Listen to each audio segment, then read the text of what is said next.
Bonjour à toutes et tous, salut Kyle, salut Stéphane, salut à toutes celles et ceux qui nous rejoignent. Bienvenue dans le talk de France Info. 2 heures de stream les mercredis et jeudis de 17h à 19h pour remettre un peu d'ordre dans la grande chambre d'ado de l'actualité. 2 heures pour réconcilier le grain avec l'ivraie. 2 heures aussi pour mettre un peu de raison là où tambourinent parfois les passions. 2 heures en tout cas pour parler d'actualité, de l'actualité diplomatique, politique, économique, scientifique, de la tech, du web, des idées. Au programme de ces 2 heures alors à peu près 17h45. Je dis à peu près parce qu'en réalité il est possible qu'on improvise un petit peu ce soir.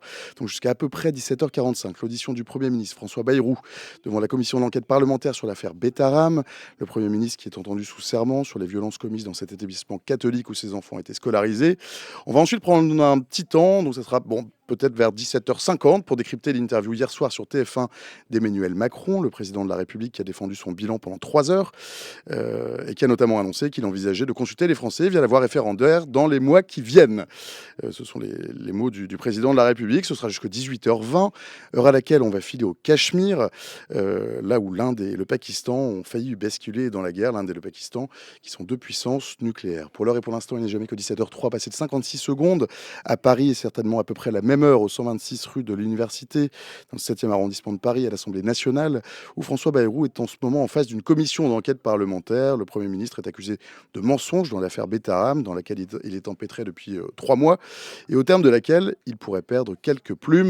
Bonjour Virginie Leguet. Bonjour. Virginie, tu es journaliste, éditorialiste sur France Info. TV. TV, absolument. Puis de temps en temps dans le talk de France Info. À tes côtés, Aurore Malval. Salut Aurore. Salut. T'es rédactrice en Salut chef chez Marianne.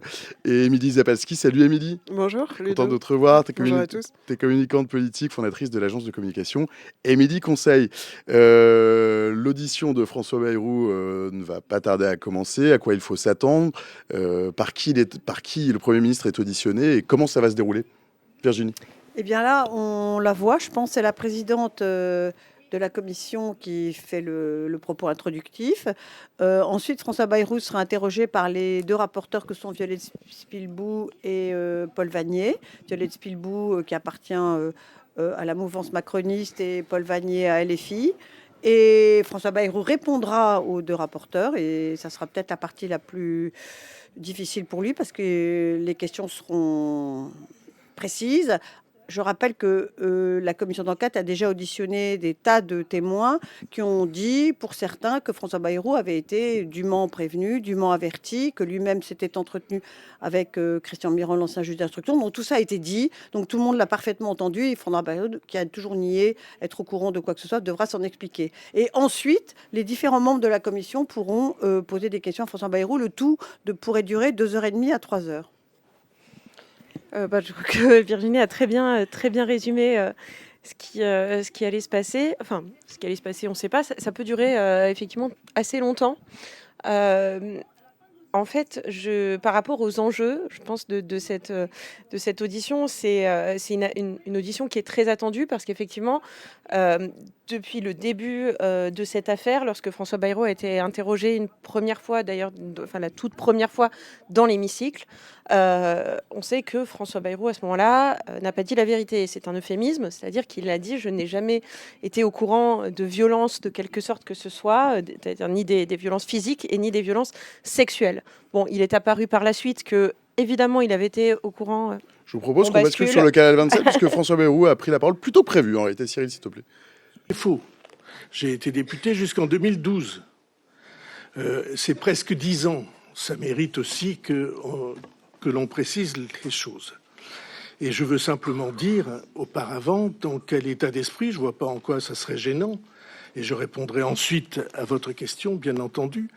Je ne vois pas en quoi ça serait gênant que je dise ce que cette affaire qui fait depuis des mois, 4 mois, multiplier les déclarations, les menaces, les demandes de démission, ce que cette affaire signifie pour moi à titre personnel, puisque c'est tout de même à ce titre-là que vous m'avez invité et que d'autres m'ont mis en cause. Alors je veux vous dire simplement que pour moi, le premier mot qui me vient quand je pense à cette audition, c'est « enfin ». Pour moi, cette audition est très importante. Elle est très importante pour les garçons et les filles qui ont été victimes de violences, et particulièrement de violences sexuelles, depuis des décennies, que ce soit à Bétarame ou, comme nous le découvrons tous les jours, en beaucoup d'autres établissements scolaires et en beaucoup d'autres institutions associatives, sportives, dans le monde du spectacle, en famille, hélas. C'est j'ai employé cette expression, un continent caché qui apparaît, qui surgit. Et il a commencé à surgir notamment à partir du mouvement MeToo, depuis quelques années, spécialement ces derniers mois. Et je veux dire que ce sont celles-là, les victimes, qui m'intéressent, qui trop souvent se sont tues parce qu'elles ont honte, parce qu'elles n'osent pas, parce qu'elles ne veulent pas faire de peine à leurs proches. Ce sont celles-là qui m'intéressent. Pendant toute cette période où la polémique était sur moi, il y a eu, je ne sais pas, des centaines d'articles et des centaines de tweets, des milliers de tweets, pour me mettre en cause. Pendant toute cette période où la polémique était sur moi, j'ai chaque jour pensé que c'était sur elles et sur eux que l'attention aurait dû se porter, qu'elles auraient dû être entendues et soutenues et accueillies, ce qu'à mes yeux, elles n'ont pas toujours été. C'est pourquoi je veux exprimer beaucoup de reconnaissance à ceux, tout seuls au début, qui ont permis de dévoiler ce qui devait l'être, de nous amener à réfléchir sur ce continent caché, ce continent dérobé de l'enfance violentée, qui a été si souvent ignoré et parfois même honteusement justifié, et de comprendre le silence qui l'entoure. Alors si ma présence comme cible politique a permis que ces faits apparaissent, ce MeToo de l'enfance, alors cela aura été utile. Cela dit, ce n'est pas parce que j'exprime cette reconnaissance que je n'identifie pas les manœuvres, l'instrumentalisation de tout cela, en reprenant une phrase d'un des inspirateurs de certains d'entre vous, abattre ce gouvernement, abattre le suivant et le suivant encore. Et l'arme qui est utilisée, c'est l'arme du scandale, avec des outils très puissants, les réseaux sociaux, les attaques les plus brutales et les plus basses, attaques auxquelles il est impossible de répondre parce qu'il n'est aucune instance où répondre et parce que répondre incomplètement leur donne de l'écho. Monsieur le Premier ministre, si vous me permettez... je vais vous permettre, je vais quand même vous couper, parce que je pense que c'est important aussi de comprendre l'organisation de la commission. On travaille depuis 2 mois, plus de 2 mois. Personne, aucun invité n'a eu de propos liminaires, puisque c'était les règles de la commission d'enquête. Donc je vous laisse terminer, mais sachez que je ne vous interdis pas des propos liminaires, c'est notre organisation, uniquement. C'est très bien, comme ça, nous sommes du même sentiment. 30 ans de ces faits d'il y a 30 ans, je n'ai lorsque les échos sont apparus, quelques semaines après ma nomination comme Premier ministre, je n'ai aucun souvenir à cette époque, aucun document, et personne d'ailleurs ne les a conservés. Il a fallu des mois et de rares concours de circonstances pour que les documents et les preuves réapparaissent. Alors la question c'était comment se faire entendre et comment apporter des preuves, et c'est pourquoi cette rencontre est très importante à mes yeux, parce que ceux qui sont entendus le sont sous serment. Ce qui donne de la force et de la solennité aux affirmations et aux preuves qui doivent être présentées. Et c'est ce que je suis venu faire ici. Et donc, je veux simplement rappeler, vous avez dit que c'était comme parents d'élèves, je veux rappeler les dates pour indiquer quelle est la distance dans le temps. Notre fille aînée est entrée à Bétarame en première en 1987, il y a presque 40 ans. Et notre dernier fils a quitté cet établissement en 2002, il y a presque un quart de siècle. Voilà exactement mon lien avec Bétarame.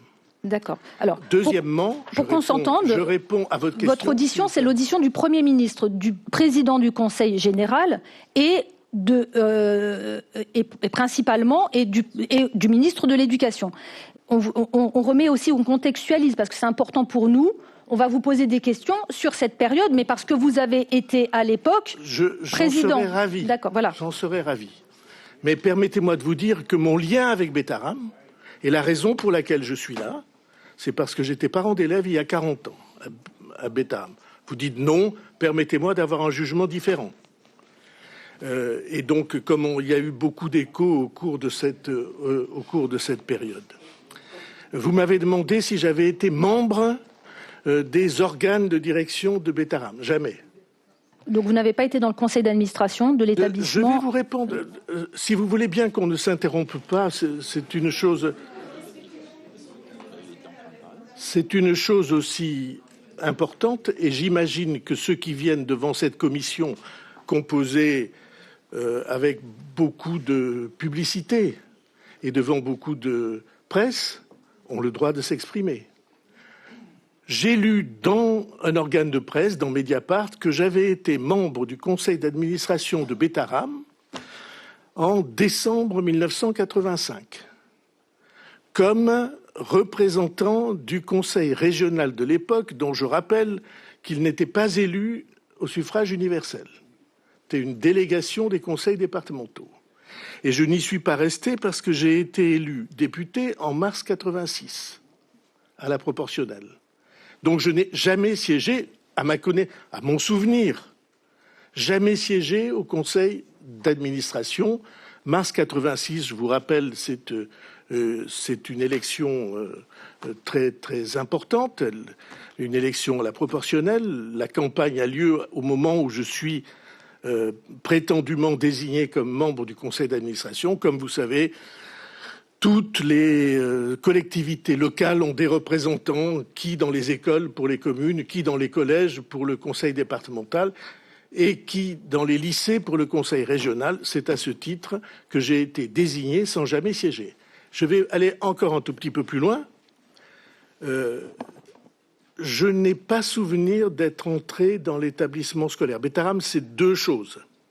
C'est un établissement scolaire, et à côté, c'est un sanctuaire, comme on dit, c'est-à-dire un lieu de pèlerinage qui a 4 siècles, avec une chapelle baroque classée monument historique qui est très, très spectaculaire.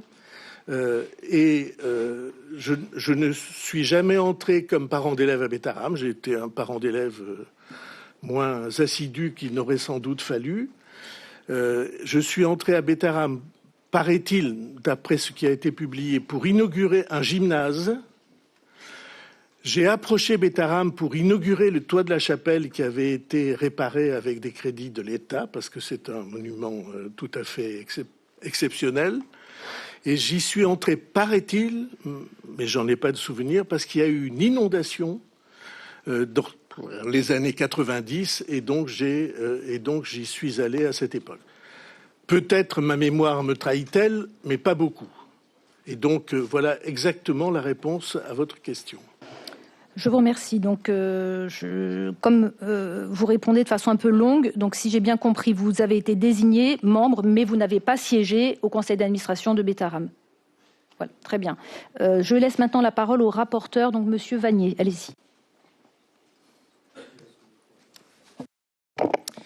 Merci Madame la Présidente. Monsieur le Premier ministre, le 11 février dernier, ici même à l'Assemblée nationale, vous avez déclaré, je vous cite, « Je n'ai jamais été informé de quoi que ce soit de violence ou de violence a fortiori sexuelle, jamais. » Monsieur le Premier ministre, maintenez-vous aujourd'hui sous serment devant notre commission d'enquête cette déclaration? Monsieur Vannier, celui qui ment ce jour-là, le 11 février, ce n'est pas celui qui répond à la question, c'est celui qui pose la question, c'est-à-dire vous. Votre question dit « Vous n'avez pas protégé les élèves des violences pédocriminelles ». Je veux rappeler ce que veut dire le mot pédocriminel. Il signifie abus et exploitation sexuelle des enfants. Et vous avez fait allusion au fait que j'étais ministre de l'Éducation nationale. Vous avez dit que j'étais l'époux d'une professeure. C'est faux. Ma femme n'a jamais été professeure à Betaram. Elle est allée pendant 9 mois, 1 heure par semaine, faire de ce qu'on appelle l'éveil religieux. Jamais elle n'a été professeure à Betaram.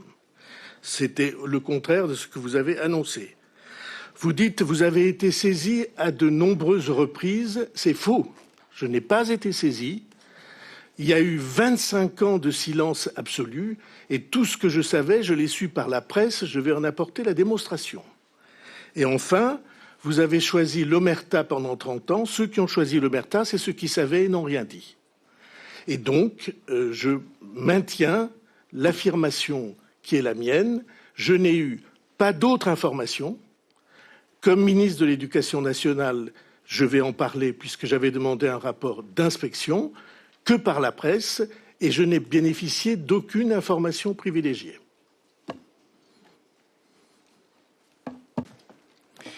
Monsieur le Premier ministre, si un jour j'ai à déposer devant une commission d'enquête, je le ferai, je répondrai aux questions qui me sont posées. Vous n'avez pas répondu à ma question, je la repose donc à nouveau.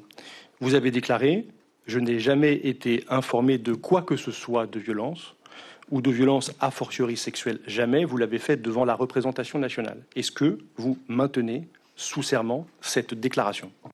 Je maintiens que les seules informations que j'ai eues étaient celles qui étaient dans le journal. Je n'en ai pas eu d'autres. Et j'ai les dates précises des articles des journaux. Et je n'ai pas eu d'autres informations, ce que votre question induisait. Votre question disait que j'avais reçu d'autres informations. Et pour moi, je n'ai eu aucune autre information que celle-là. On va y revenir fait par fait, si vous voulez bien.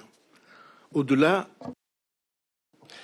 Vous nous dites donc aujourd'hui que vous disposiez des informations qui étaient disponibles dans la presse, ce qui est une affirmation qui est très différente de celle que vous avez assumée le 11 février dernier. Je veux dire que ce jour-là, Monsieur le Premier ministre, vous êtes catégorique. Vous avancez 2 preuves dans votre réponse pour marquer votre affirmation. Vous annoncez ce jour-là porter plainte en diffamation. C'est une réponse très offensive. Avez-vous, Monsieur le Premier ministre, porté cette plainte en diffamation et si oui, contre qui? Non, j'ai hésité. Mon intention était de porter plainte contre les organes de presse qui avaient annoncé que j'avais donné 1 million d'euros à Betaram cette année-là. C'est un article de Mediapart, autant que je me souvienne. C'était faux, j'avais l'intention de porter plainte, puis je me suis dit que chaque fois que dans ces affaires on porte plainte en diffamation, on sert ceux qui essaient de porter le scandale. Donc je ne l'ai pas fait et l'expérience qui est la mienne, c'est que c'est très rare qu'on se félicite d'avoir porté une plainte en diffamation. Vous nous dites donc aujourd'hui, vous revenez donc aujourd'hui sur votre déclaration du 11 février. Pourtant, ce 11 février, vous disposez déjà depuis plusieurs jours, depuis le 29 janvier. Vous avez évoqué le journal Mediapart. Il vous a adressé le 29 janvier une série de questions qui portent sur l'établissement Betaram. Tout indique donc que vous êtes informé de ces questionnements, que vous êtes préparé. Et on est de retour au studio 3F74. Le Premier ministre avait plein d'autres façons de commencer cette audition. On peut dire qu'il commence fort. Il avait plein de façons, surtout il avait une façon, c'est de respecter le cadre et la façon dont s'organise habituellement la commission. En plus, on lui a donné les règles du jeu qui sont les mêmes pour tout le monde et il n'a pas voulu les respecter. Donc ça donne en effet une façon d'être et de répondre et de recouper la parole et de continuer qui est très particulière, quoi, très incisive, comme s'il avait la supériorité. Alors je ne sais pas en tant que Premier ministre ou autre, mais deuxième élément, il a parlé de « je suis là parce que je suis parent d'élèves », alors que c'est pas du tout le cadre non plus dans lequel il est demandé. Et là, il est demandé parce qu'il a été ministre au conseil général départemental et député. Donc il sort complètement de ce cadre, ce que lui a rappelé la présidente de la commission. Donc ça donne un effet de je m'impose, je fais ce que je veux, je n'écoute pas ce que vous dites. Bon, il a été relevé qu'il avait été très long dans ses réponses et ça risque d'être ça pendant pendant toute la commission. Donc pour l'instant, il tourne autour du pot, il botte en touche sur le fait qu'il aurait pu avoir connaissance de ça. Peut-être qu'il estime qu'il n'y aura pas de preuves qui puissent être présentées. Ça paraît très nébuleux et la posture, pour l'instant, elle n'est pas très bonne. Effectivement, alors moi, ce que je trouve intéressant aussi, c'est la façon dont il a attaqué d'emblée la manière dont les questions lui étaient posées et puis toute la polémique. Par rapport à ça, alors on peut noter que c'est assez différent des précédentes fois parce qu'il a préparé quelque chose. Il a une feuille. C'est peut-être ce qu'il aurait dû faire ou en tout cas être davantage conseillé au début de cette communication de crise parce qu'en fait, je pense que François Bayrou, alors je dirais qu'il y a deux dimensions un peu dans cette affaire. Il y a évidemment une dimension politique et quelque chose qui est porté contre lui personnellement. Et il y a aussi cette affaire qui existe, qui est là et qu'il faut démêler, qui est un véritable scandale de violences sexuelles et de violences dans un établissement catholique privé. Et comme d'ailleurs des nouveaux bêta-rams se sont fait jour un peu partout en France parce que ce scandale-là a permis de libérer la parole. Et lorsque François Bayrou, là je trouve quand même exagère largement et a une défense qui est quand même un petit peu de mauvaise foi, c'est lorsqu'il dit ces milliers d'articles sur moi qui ont écrasé la parole des victimes. Pendant ce cas-là, on ne parlait pas des victimes. Si il n'avait pas été partie prenante de ce scandale, il n'y aurait pas eu cette parole des victimes, ce scandale ne serait pas venu justement au premier plan de l'actualité.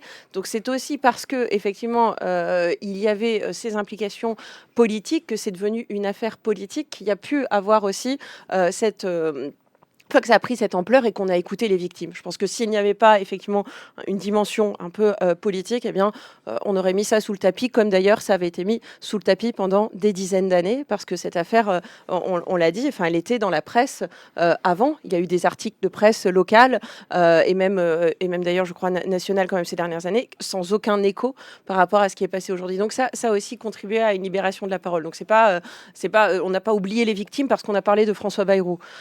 Et aussi, d'ailleurs, il a mis assez longtemps lui-même à les rencontrer, ces fameuses victimes.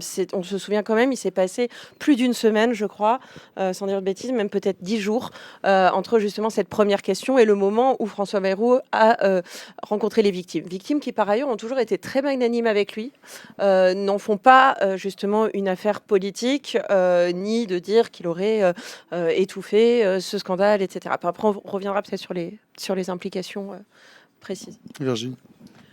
Moi déjà, j'écoute attentivement, je suis d'accord avec ce qui vient d'être dit. Il pense qu'il va pouvoir lui-même imposer son déroulé à la commission d'enquête. Il n'a pas très bien compris que la commission d'enquête, c'est une chose sérieuse.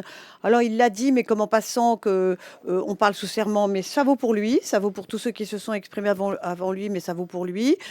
Quand on lui a rappelé son intervention à l'Assemblée nationale, devant la représentation nationale, en lui disant est-ce qu'il la maintient aujourd'hui? Déjà, il ne la maintient pas. Il a dit tout ce que je savais, je le savais par la presse. Ce qui est déjà une réponse tout à fait invraisemblable. Je rappelle quand même, au cas où M. Bayrou l'ignore, mais ce que tout le monde sait quand on a un peu regardé le dossier, qu'il y a eu une première plainte en 96, une deuxième plainte en 98, qu'il a été lui-même mis au courant par quelqu'un qui a été professeur de mathématiques, Françoise Gouloum, qui a dit, je lui ai parlé, je lui ai dit qu'il se passait des choses très graves dans cet établissement. Que là, en plus, il vient de dire qu'entre le moment où sa fille aînée est rentrée et le moment où son dernier est parti, il s'est passé 25 ans, c'est-à-dire que pendant 25 ans, il a eu des enfants qui ont été scolarisés, sinon de coller les uns derrière les autres, mais donc moi, je ne sais pas, ceux qui ont des enfants le savent tous, on sait ce qui se passe dans un établissement dans lequel sont nos enfants. Les parents parlent, les élèves parlent entre eux, et on finit par savoir ce qui se passe. Et quand il dit c'était il y a 40 ans, ben justement, ce n'était que il y a 40 ans. Et il y a 40 ans, il y avait déjà des élèves qui parlaient, puisqu'il y a déjà eu des plaintes. La plainte de 96, elle vient d'un élève qui a parlé. La plainte de 98, elle vient d'un autre élève qui a parlé. Donc il y a eu de la parole qui s'est libérée. Et je ne sais pas comment il va faire pour expliquer ça, mais son entretien avec l'ancien juge d'instruction Christian Mirande, c'est lui qui l'a demandé pour dire à Christian Mirande, alors dites-moi qu'est-ce qui se passe, j'entends des choses, je suis au courant de choses. Et l'entretien a duré fort longtemps. Christian Mirande a témoigné devant cette même commission d'enquête. Et puis il y a eu cet ancien gendarme, Alain Antaille, qui dit, ah mais moi, j'enquêtais sur ce dossier et on m'a dit, attention, il y a une intervention politique, François Bayrou a demandé à ce que l'affaire soit retardée. Donc il y a déjà au moins 3 personnes qui ont témoigné pour dire qu'il était non seulement au courant, mais qu'il était intervenu dans le dossier et qu'il était parfaitement en première ligne. Et puis, je dirais une dernière chose qui est alors un commentaire plus politique. À quoi ça sert d'être tour à tour, puisqu'il va chipoter sur les dates, mais tour à tour, député, maire, président du Conseil général, Ministre de l'Éducation et ministre de l'Éducation nationale, c'est-à-dire la personnalité la plus importante de la région, et de ne pas savoir ce qui se passe dans ce collège où lui-même a ses enfants. Et puis alors, dernier point, il dit oui, ma femme n'a pas été professeure. Personne n'a dit qu'elle était professeure. On a toujours dit qu'elle avait enseigné le catéchisme. Et en fait, il vient de le confirmer. Elle a enseigné le catéchisme pendant 9 mois, à raison d'1 heure par semaine. Et elle non plus, elle a rien entendu. Non, mais là, franchement, moi, je veux bien tout. Mais il y a quelque chose d'invraisemblable. Et ce que François Bayrou ne sait pas, c'est que n'importe qui peut regarder cette commission d'enquête. Ce que nous voyons, tous ceux que ça intéresse, et il y en a que ça intéresse, vont le regarder et vont se faire leur propre opinion. Et ces dénégations brouillonnes et totalement... pour la plupart d'entre elles, hors sujet, à mon avis, ça ne va pas marcher très longtemps. Émilie Pioro. Ça donne l'impression un petit peu qu'il essaie de temporiser, il essaie de gagner du temps. C'est vraiment la personnalité qu'il a en tant que Premier ministre. C'est délicat, hein, la position qu'il a en tant que Premier ministre. Et il joue sur l'immobilisme, il joue sur... on met des sujets de côté, on les renvoie à 6 mois, hein, le conclave sur les retraites, tout est renvoyé comme ça, tout sujet difficile. On comprend pourquoi, hein, difficile de faire voter quelque chose à l'Assemblée. On a l'impression qu'il utilise la même méthode, c'est-à-dire un peu noyer le poisson, revenir à des éléments pas très précis, très désagréable hein, quand même sur sa façon d'être, mais il est globalement comme ça partout. Hein. Donc finalement, il change pas tellement. Et peut-être qu'il joue aussi, moi j'essaie de comprendre en termes de communication ce qu'il joue, hein, puisqu'il y a le côté scandale, il y a le côté on veut ma peau.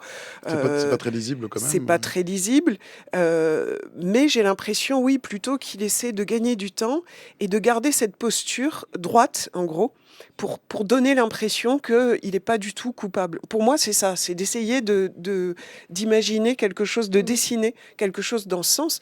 Ce qu'il y a, et comme Virginie l'a dit, ça tient pas debout, parce que dès qu'on va dans la précision, il y a beaucoup de choses qui sont pas précises, qui ont changé dans sa version, donc il risque d'être coincé là pendant 7h30, 2 heures, je sais pas combien de temps, sur des propos, voilà. Et moi, j'ai en tête, parce qu'après les retombées, bon, elles vont varier, mais moi j'ai en tête Cahuzac, je sais pas si vous vous souvenez quand même. C'est vrai que le mensonge, même si la commission n'a pas la possibilité de couper court à son parcours, tout ça, hein, il y a des choses qui marquent. Et les Français, je pense que ça les marque.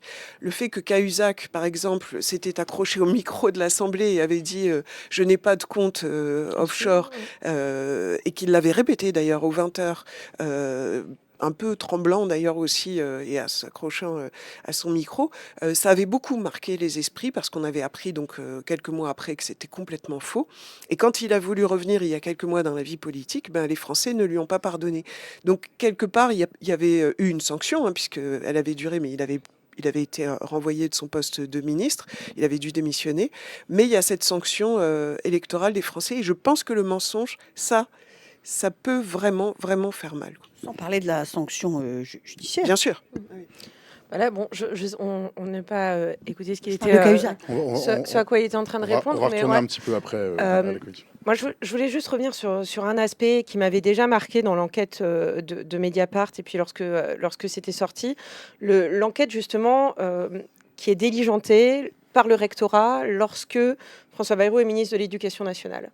On a une enquête qui est justement diligentée à Bétarame parce qu'il y a des faits de violence. Il y a un gamin qui est devenu à moitié sourd à cause d'une gifle.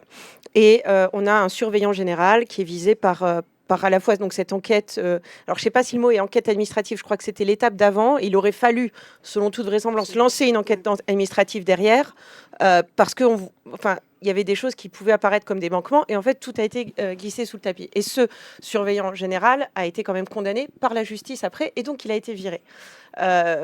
Et ça, quand même, ça interroge, parce que de se dire, on diligente une enquête, on voit que cette enquête est totalement instruite à décharge de Betaram. La professeure de mathématiques, justement, qu'on a entendue par la suite, voilà, est qualifiée quasiment de folle dans ce rapport, comme si elle veut nuire à l'établissement en racontant des mensonges, etc. Donc, on sort quand même de la lecture de ce rapport en se disant que le recteur et l'inspecteur d'académie n'a pas dû être très à l'aise à l'idée de diligenter un rapport sur la terre d'élection du ministre de l'Éducation nationale. Et c'est une hypocrisie totale que de prétendre le contraire, qu'il n'y aurait pas de pression que dans les rectorats, que les inspecteurs d'académie, qu'il n'y ait pas un œil un petit peu du ministre de l'Éducation nationale et de ses services quand ça s'applique non seulement sur sa terre d'élection, mais en plus dans un établissement où sont scolarisés ses enfants. Enfin, je ne sais pas à quel moment François Bayrou voudrait nous faire croire que ce rapport l'a totalement rassuré, ou que c'était... Enfin voilà, on voit bien que tout le monde est pétrifié. D'ailleurs, l'auteur de ce rapport l'a dit au micro, je crois, c'était de nos confrères de France Culture, en disant c'est un mauvais rapport. Donc, je ne le referai pas aujourd'hui. Voilà. Donc c'est vrai que, alors il y a plein d'éléments. Enfin, ce qui est intéressant, et je pense que la façon aussi dont il faut considérer l'affaire Betaram aujourd'hui, c'est cette faillite multiple à différents échelons de la chaîne, et chacun peut-être avec des rôles. Moi, je veux pas faire le procès de François Bayrou non plus. Je pense que François Bayrou est aussi un homme de son époque, a fait partie effectivement d'un système global. Alors il appelle ça le continent caché, mais non pas pour dire j'ai détourné les yeux, en fait plus dans quelque chose de je ne savais pas du tout. Je trouve que cette défense-là est pas très honnête, et qu'elle est pas très audible de façon contemporaine. Non, je pense que il y a deux choses. C'est vrai qu'il a essayé de défendre le MeToo de l'enfance. Hein, et en effet, mais il aurait pu non, mais il y a un véritable sujet qui est en train de faire jour, et tant mieux. Et je pense qu'on va avoir encore des affaires et encore des affaires, et tant mieux qu'on puisse en effet retirer toute cette chaîne de gens qui sont auto-protégés parce que c'est l'ancienne mode où on pouvait supporter qu'un enfant... se sont censurés, ou qui n'ont pas parlé. Enfin, voilà, y a plein de... Ou c'était un peu normal que tu te prennes une baffe ou deux, voire quelques coups, des touches-touches et tout ça. Presque, non mais il y a un côté comme ça, quoi. On marche quand même sur la tête, mais ça a été une partie de notre histoire, quoi, quelque part. Mais il y a ça. Mais il y a cette commission d'enquête, et c'est là où il n'a pas été malin, parce que là, elle lui est adressée à lui personnellement, en tant que, encore une fois, représentant local, d'élu local et ministre. Donc, on peut pas jouer les deux, quoi. Il a essayé de bifurquer là-dessus. C'est pas possible. C'est un dossier en soi, et il peut le porter en tant que Premier ministre ou le faire porter par un de ses ministres, mais il doit répondre lui-même de ce qui lui est demandé là dans cette commission d'enquête. Mais il y a quelque chose chez François Bayrou qui est surprenant. Il est indéniable qu'il a fait partie des notables de cette région pendant des années, peut-être même qu'il était le plus grand des notables, et que à ce titre-là, est-ce qu'il a été désireux de ne pas s'embarrasser d'un dossier qui lui semblait gênant, qui lui semblait pas agréable? Est-ce qu'il a voulu l'écarter pour ne pas que ça encombre sa trajectoire politique? Le propos aujourd'hui n'est pas de dire qu'il est responsable de ce qui s'est passé, mais lui qui se montre aujourd'hui si sensible sur les victimes, sur le MeToo de l'enfance, mais est-ce qu'il se rend compte que ce silence n'a fait que laisser se perpétrer un système qui était hautement dangereux et condamnable pour les enfants? Donc, il est responsable de ça, de son silence. Et son silence, parce qu'il avait les moyens d'agir, il avait les moyens d'intervenir, il avait les moyens de faire tout ce qu'il fallait pour éviter que ça continue, puisqu'il avait cette position très forte et dans toutes les fonctions politiques qu'il a occupées pendant toutes ces années. Il n'a rien fait. Et c'est ça qui est grave. C'est pas qu'il est responsable, c'est que son silence a laissé le système de Betaram se perdurer pendant des années. Les victimes se sont étalées sur près de 50 ans, et de ça, il est responsable. Et ça, c'est pas une mince responsabilité. Je vous propose qu'on retourne quelques minutes à l'Assemblée nationale, si ça vous convient. Cyril, on peut ? Moi, je n'ai pas menti. Vous mettiez en cause le ministre de l'Éducation que j'étais. Quand j'étais ministre de l'Éducation, je n'ai jamais entendu parler d'autre chose que ce qui était dans le journal, sur lequel j'ai diligenté une inspection, dont je n'avais pas de traces, et je n'avais jamais entendu parler de violences sexuelles. Jamais. J'ai entendu parler de violences sexuelles à partir du moment où les articles de journaux en 1997 ont décrit ce qui était arrivé à Caricart. 80, non, la plainte c'était 97. 98. Okay. Donc, je répète que vos affirmations sont biaisées. Vous essayez, avec une méthode qui consiste à édifier Mediapart en autorité de la République. Je ne lis pas Mediapart. C'est une hygiène personnelle. Hein? Bon, c'est une hygiène personnelle. Vous en faites la Bible et les prophètes. Je considère que Mediapart... Excusez-moi, juste, je pense qu'il faut prendre aussi le pli, c'est-à-dire répondre à la question qu'on vous a posée. On vous a posé une question. Madame, je réponds à la question avec les considérations. Monsieur Vanier vient de me dire, Mediapart, la veille, a dit que, donc vous vous alignez sur Mediapart.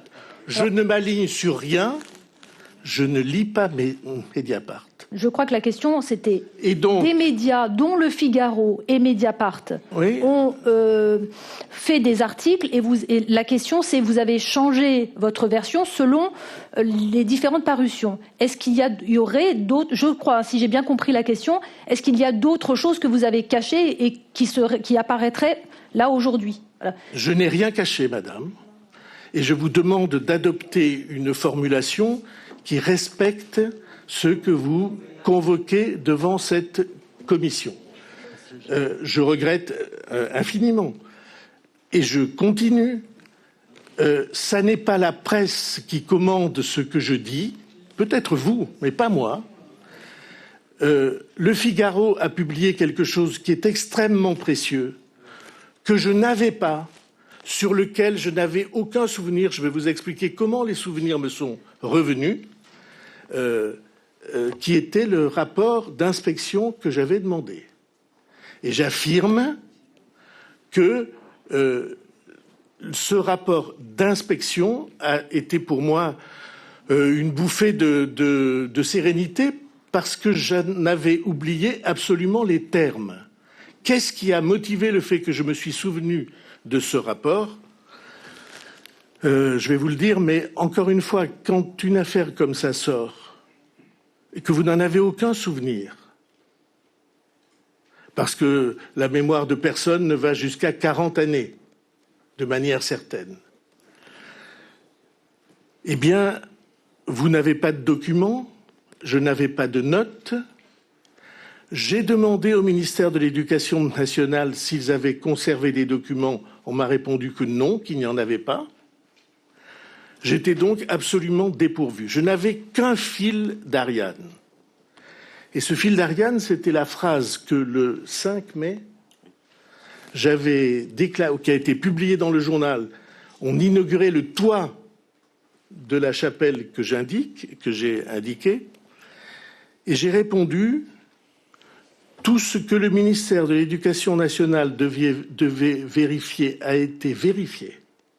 Et je me suis donc dit, au fond, il y a sûrement quelque chose. Ce n'est pas une phrase qu'on fait en l'air. Et donc, par chance, ce rapport d'inspection qui n'existait chez personne s'est retrouvé. Il a été publié par Le Figaro. Et ce rapport d'inspection, en effet, on va en parler, donne toutes les garanties et les assurances sur Betaram. Monsieur le Premier ministre, vous nous dites je n'avais pas de souvenir ou j'ai des difficultés à me remémorer des épisodes qui sont en effet éloignés dans le temps. Je peux parfaitement le concevoir.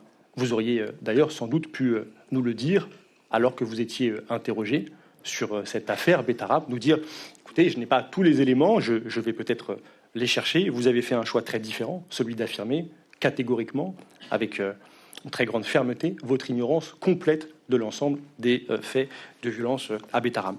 Vous reconnaissez aujourd'hui, finalement, avoir été informé par la presse, nous dites-vous, nous allons y revenir.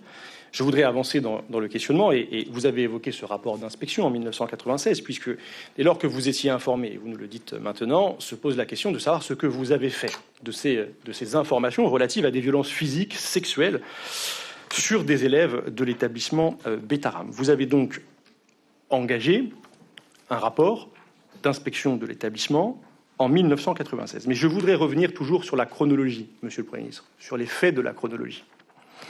En décembre 1993, vous êtes déjà ministre de l'Éducation nationale depuis 9 mois et un surveillant de Betaram est condamné par la justice pour avoir porté un coup sur la tête d'un élève. Dans cette année 93, je l'ai dit tout à l'heure, 4 situations d'enfants frappés par des surveillants de Betaram ayant perdu l'audition sont évoquées par la presse locale. En janvier 1995, Françoise Gulung, enseignante à Betaram, qui a rapporté devant notre commission d'enquête sous serment, vous écrit pour vous alerter sur les violences sur élèves dont elle a été témoin. Le 17 mars 1995, Françoise Gulung, là encore, vous interpelle cette fois directement à l'occasion d'une remise de décoration. Elle déclare sous serment devant notre commission d'enquête, je la cite, « Je me suis dit, c'est le moment ou jamais. Il ne m'a jamais répondu, je tente. Donc je suis allé à lui et je lui ai dit, c'est vraiment grave ce qu'il se passe à Betaram, il faut faire quelque chose.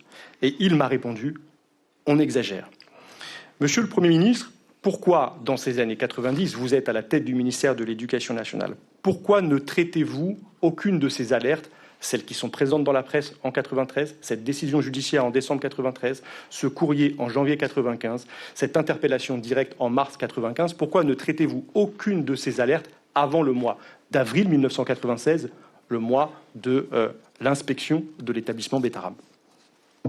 Vous voyez, je suis sous serment. C'est la première fois que j'entends parler de ce jugement que vous évoquez d'un surveillant qui a donné un coup sur la tête. Jamais. Oui, mais excusez-moi, j'ai le droit de ne pas lire la presse. Non. Je demande qu'on ait un peu de respect dans cette commission. Je ne pouvais pas ignorer ce qui s'est passé en 1996. Je ne pouvais pas l'ignorer parce qu'il y a eu des articles de presse dans tout le pays. Il n'est pas vrai qu'il y a eu des articles de presse, ou en tout cas je ne les ai jamais vus, sur le jugement que vous évoquez en 1993. Jamais. Moi, j'ai jamais vu ça. Je vais vous donner la chronologie précise pour voir ce que j'ai fait.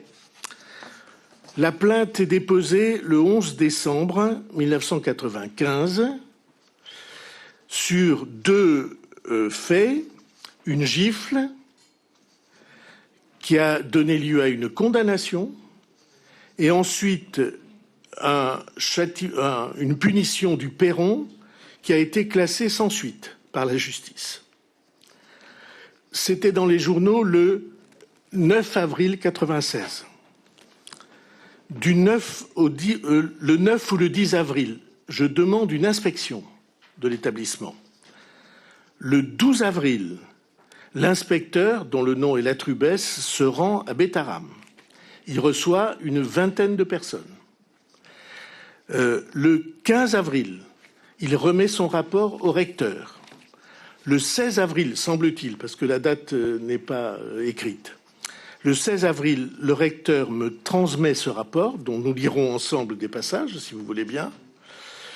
Et la lettre du recteur me dit, je viens de recevoir ce rapport, il est sage, objectif et favorable à l'établissement, le recteur d'académie. Le 4 mai, il y a l'inauguration dont nous allons parler. Je demande un suivi au recteur, au-delà du rapport. Et vous allez voir que ce suivi a donné lieu, en effet, à des interventions de la part de l'établissement. Et le 14 mai, je publie, qui était en préparation depuis 3 mois, une circulaire contre les violences scolaires que j'avais commencé à préparer au mois de février. Le 11 juin, le surveillant a été condamné et il a été licencié au mois de novembre. Vous dites non, mais j'ai un document qui le prouve, je ne connais pas. Et donc, en novembre, le supérieur ou le directeur de Betaram adresse au recteur un suivi du rapport dans lequel il lui indique que le surveillant a été licencié. Il lui indique que la méthode des élèves surveillants qu'ils avaient choisie a été abandonnée à la demande de l'inspecteur et que Madame Guling a changé d'établissement. On en parlera peut-être parce qu'il y a des choses très intéressantes pour le témoignage sous serment de Madame Guling à la commission. Et on a des retours au studio 3F74. On a l'impression que François Bayrou s'empêtre dans des explications qui sont à tout le moins confuses. C'était visiblement l'homme le moins informé du canton, en tout cas. Mais là, visiblement, il reconnaît que quand il était ministre de l'Éducation nationale, il a diligenté une enquête, après qu'il a demandé un suivi. Donc, il était parfaitement au courant qu'il se passait des choses dans cet établissement. Et si ce n'était pas des violences sexuelles, c'était des violences tout court, ce qu'il a dit qu'il ignorait totalement quand il était à l'Assemblée. Donc là, en fait, il est en train de dire le contraire de ce qu'il a dit à l'Assemblée, tout en disant « ma version n'a jamais varié, je n'ai pas menti ». Enfin, franchement, bien malin qui pourra s'y retrouver. Moi, je trouve que tout ça est un gloubi-boulga invraisemblable. Et je suis même étonnée que, malgré les notes que je vois qu'il regarde, il ne soit pas plus clair, plus carré, plus affirmatif. Je pense que ces 2h30 vont être très, très pénibles. Il y a Christelle, salut Christelle dans le chat, parce que le chat parle, hein, évidemment. Salut Volca, salut Mandini, salut à tout le monde. Et qui dit pardon France Info, on se fait un peu PMU dans le chat, mais c'est troublant cette audition. Il y a deux choses dans ce que tu dis. Déjà, pardon, peut-être aussi nous, dans notre organisation, c'est compliqué de commenter quelque chose qui a lieu en direct et sur lequel voilà, on n'a pas de matrice, on n'a pas de trame en fait. Donc on fait un peu des allers-retours. Le Premier ministre n'est pas connu pour sa verve. Voilà, donc, sa synthèse, son esprit de synthèse. Voilà. Donc bon, on fait un peu comme on peut et je vois que vous aussi. Et ce que Christelle redit, c'est troublant cette audition. Et c'est vrai que c'est troublant. Oui, c'est troublant. Mais oui, c'est troublant. Elle a c'est raison. Une affaire. Oui, elle a Christelle, tu as raison. On est avec toi, Christelle. Tu n'es pas Christelle, seule, Christelle. Christelle, tu n'es pas seule. Et nous aussi, oui, on trouve ça troublant. Il y a quelque chose qui est. Il y a même quelque chose qui est désagréable parce que moi, je parlerai du ton déjà de François Bayrou. C'est une affaire grave. Il y a des victimes qui probablement. D'enfants qui sont violés, qui ont été maltraités. Des victimes qui ont probablement. Non, mais surtout qui ont été impactées, c'est sûr. Elles seront impactées toute leur vie. Donc, il y a les problèmes d'audition, mais il y a les problèmes psychologiques que ça a pu créer. Et on sait que la plupart du temps, c'est toute une vie. Donc, c'est lourd. Et lui, alors, il nous parle au début des victimes. Il y a un peu cette séquence émotion. Et après, il demande le respect sur sa personne. Non, ça n'a pas duré longtemps. Et après, c'est lui un petit peu la victime. Il dit, en gros, on me veut du mal, on a une affaire contre moi, c'est un scandale politique contre moi, on veut ma peau. Et on voit bien se dessiner sa stratégie avec Mediapart, qui est l'ennemi de la politique. Et il ne lit pas Parisienne personnelle. Voilà, en plus, il en rajoute une couche. Mais globalement, même si c'est quand même très maladroit, encore une fois, il noie le poisson. En fait, ce qu'il donne, il a décidé cette stratégie de « je n'étais pas au courant ». Et donc, il essaie de démontrer ça. Et comme il a une parole quand même si c'est assez laborieux, comme d'habitude, c'est-à-dire que c'est très long, il a ses notes, il essaie de montrer point par point qu'il ne savait pas. Et quelque part, ça peut peser quand même si ça reste troublant, ça peut peser, je pense, dans un débat, c'est-à-dire, il y a des gens qui cherchent des infos, lui, il donne des réponses qui ne sont pas celles qui sont attendues, et quelque part, ça peut quand même noyer un petit peu le poisson. Moi, c'est le ressenti que j'ai. Ils disent le contraire de ce qu'il dit, ses preuves disent qu'il était après, il essaie de mettre de la nuance en disant, j'ai été averti, mais on m'a dit que ça allait, donc j'ai rien lancé. Il essaie de justifier à chaque fois. Donc, il essaie de renvoyer la balle. Et peut-être qu'il va tenir pendant les 2 heures sur ce registre. Donc, globalement, qu'on arrive à une conclusion qui est pas une conclusion, c'est-à-dire on lui reproche des choses et pour l'instant, il maintient ce qu'il a dit et il noie le poisson. On voit bien qu'il y a un système de défense, en tout cas, où il s'agit de dire, alors il a fait quand même une longue tirade sur Mediapart. On voit aussi qu'il a amené la meute. Alors la meute, c'est cette enquête sur la France Insoumise. Exactement, le livre enquête sur la France Insoumise. Alors est-ce que c'est pour faire signe à Paul Vanier, donc rapporteur de cette commission d'enquête, en lui disant attends, j'ai préparé quelque chose. Enfin, on voit et il veut faire montrer qu'il y a un système, en tout cas, qui serait Qu'on contre veut lui, sa peau. Qu'on qui veut serait sa celui, peau. alors effectivement, de la France Insoumise. On ne va pas non plus être des oies blanches ici et nier qu'il y a une dimension politique et qu'effectivement, la France Insoumise appuie sur cette affaire parce que elle veut aussi sa démission et elle appelle à sa démission et depuis depuis le début quasiment de cette de cette affaire.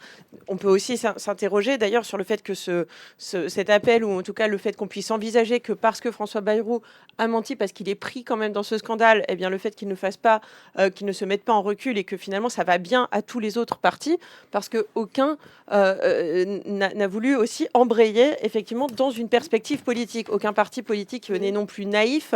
On sait très bien qu'il y a nombre de scandales dans l'histoire politique qui ont été instrumentalisés pour servir les intérêts des uns et des autres. Ce ne sera pas la première fois avec la France Insoumise. Simplement, si par exemple le Rassemblement National ne s'est pas peut-être saisi de ça, c'est aussi parce qu'ils n'avaient pas intérêt à ce moment-là à faire tomber le gouvernement. Parce que sinon, le scandale, enfin la question de la pédocriminalité, je pense aujourd'hui. Alors, il y a deux, Il y a d'autres il y a raisons deux aussi aspects. qui président à la position du Rassemblement Oui, national. oui, bien je crois. sûr, mais aussi, je pense qu'il y a une Dont on question peut parler, par ailleurs. pragmatique qui est aussi de se dire, voilà, là, on n'agit pas, on n'embraye pas. Même le Parti socialiste au début était aussi un peu pris entre deux feux pour les interpellations justement vis-à-vis de cette affaire. Pour revenir justement sur l'affaire, la dimension des violences physiques. François Bayrou a quand même beaucoup de mal à dire qu'il n'est pas au courant. Finalement, il ne fait que dire qu'il était au courant, mais qu'il a fait ce qu'il fallait et qu'on l'avait rassuré. Et donc, finalement, ça n'existait plus. Enfin, là, c'est un petit peu ce qu'il dit. Alors, d'ailleurs, c'est pas clair du tout, parce qu'il a cité des dates où on voit donc qu'il y a eu ce rapport d'inspection. Et ensuite, comme je le disais d'ailleurs tout à l'heure, ce surveillant a été jugé, a été condamné et donc a quitté l'établissement. Et il semblait dire, j'ai appris récemment. Alors, c'est non seulement Mediapart qui ne le lit pas, c'est visiblement toute la presse. Et puis, cette affaire qu'il suivait, j'ai du mal à croire qu'il n'était pas au courant des suites qui ont été données. En revanche, dans l'affaire des violences sexuelles et qui éclate lorsque le père Caricard, directeur de l'établissement, est mis en examen pour viol. Pour un premier viol, donc en, je crois, 97 ou 98. 98, je crois. C'est 98, Je crois. voilà, mais je ne sais pas si l'enquête commence pas juste un peu avant. Si. En tout cas, voilà. Et donc, il est d'abord placé d'ailleurs en détention provisoire, puis il est relâché, puis ensuite il est reconvoqué parce qu'il y a une deuxième plainte. Et donc une deuxième affaire qui sort. Et ce prêtre ira se suicider à Rome en 2000. Il meurt en 2000. Et on ne peut pas s'empêcher effectivement de penser, quand on voit cette situation, que sa mort a finalement arrangé tout le monde, et qu'à l'époque, tout le monde s'est dit, ce sont des faits anciens, le père Caricard est mort, et on va enterrer ça, on va laisser tomber, et finalement, c'est ce qui s'est passé, c'est-à-dire que l'affaire n'a ressurgi qu'ensuite, plusieurs dizaines d'années après, avec d'autres témoignages, et mettant au jour un vrai système. Et c'est curieux parce que François Bayrou aurait pu avoir une défense par rapport à ça, ne pas dire qu'il avait croisé par exemple le juge Mirande par hasard parce que c'était son voisin. D'ailleurs, le juge Mirande le dit, je crois, dans une interview aujourd'hui ou hier à Ouest France, en disant je ne comprends pas pourquoi il s'enferre dans cette stratégie. C'est vrai que c'est quand même un petit peu curieux. Donc on assiste à ces va-et-vient qui sont un peu troublants entre des éléments qui sont très précis, puis d'autres où effectivement il noie le poisson et où il... En tout cas, il ne met pas le doigt sur les choses sur lesquelles on attend des réponses. Cette audition devant la commission d'enquête était l'occasion quand même pour François Bayrou de se redresser, de dire, bon, écoutez, je ne savais peut-être pas tout, mais il y a des choses que je savais. J'ai l'âge que j'appartiens à ma génération, j'ai peut-être pas été suffisamment alertée. En 2025, on entend et on prête l'oreille à des choses auxquelles on ne prêtait peut-être pas l'oreille il y a 40 ans. Moi, déjà, je trouve que cette défense n'aurait pas tenu très longtemps parce qu'il y avait ses enfants dans cet établissement et en plus, ce qui se passait à Bétarab n'était pas du tout un secret. Et là, je parle des violences physiques. Ce n'était pas un secret. Bétarab était connu pour être un établissement dur qui donnait très facilement des punitions physiques aux élèves et c'était de notoriété totalement publique. Il paraît que quand on voulait menacer un enfant, on lui disait « si t'es pas sage, t'iras à Betaram ». Donc François Bayrou, qui lui-même avait ses enfants, il ne savait pas ça. Mais ce que je voulais dire, c'était pas ça. François Bayrou, il a bien compris, parce qu'on a même entendu Emmanuel Macron hier, on a entendu ce matin Jean-Noël Barrot, qu'il ne risquait pas grand-chose et que son maintien à Matignon n'était pas en jeu. Personne, que ce soit à l'Assemblée nationale, dans le gouvernement ou à l'Élysée, n'a pour l'instant envie qu'il démissionne. Non pas parce qu'ils l'aiment, mais parce qu'ils veulent que la chose reste un peu stable, que le bateau recommence pas à tanguer dans tous les sens. Donc François Bayrou l'a bien compris, mais il devrait en profiter pour au moins se comporter, j'allais dire, comme un honnête homme, comme quelqu'un qui assume ses responsabilités. Au lieu de ça, il s'enferme dans sa défense et il finit par se discréditer de façon, je trouve, extrêmement profonde. Il restera peut-être à Matignon, c'est peut-être son souhait. Il durera peut-être, mais à quel prix et pour quelle réputation finale? Je pense que là, les Français n'oublieront pas cette affaire, qu'il aurait pu traiter très différemment, qu'il aurait pu affronter de façon beaucoup plus propre et qui là est une affaire pour lui dans laquelle il s'enferre inlassablement. Tu as répondu en partie, je pense, à la question de Cristal qui dit comment François Bayrou peut espérer que ses stratégies s'en sortir. Qui a cru que ça pouvait donner quelque chose de positif, cette manière dont il a préparé son intervention avec son équipe, Émilie? On voit que la stratégie, elle se poursuit, parce que là, je vois sur les titres, puisqu'on n'entend pas tout, mais cette commission n'est pas objective, les comptes rendus des auditions n'est pas fidèle, donc il continue sur cet axe-là. On sait que quand même le mouvement, comme disait Virginie, ça arrange tout le monde qu'il soit Premier ministre et qu'il y reste, parce que, et d'une, on ne sait pas qui on mettrait, qui Macron pourrait mettre, et on sait qu'il a mis beaucoup de temps à trouver et un Barnier et deux Bayrou, que c'est compliqué à l'heure actuelle de diriger un gouvernement avec l'Assemblée si morcelée, et que Bayrou, même avec tous ses défauts et ses handicaps, l'immobilisme et cette façon de ne rien faire tout en faisant semblant de faire, ça convient très bien à la situation. Donc globalement, oui, il est protégé.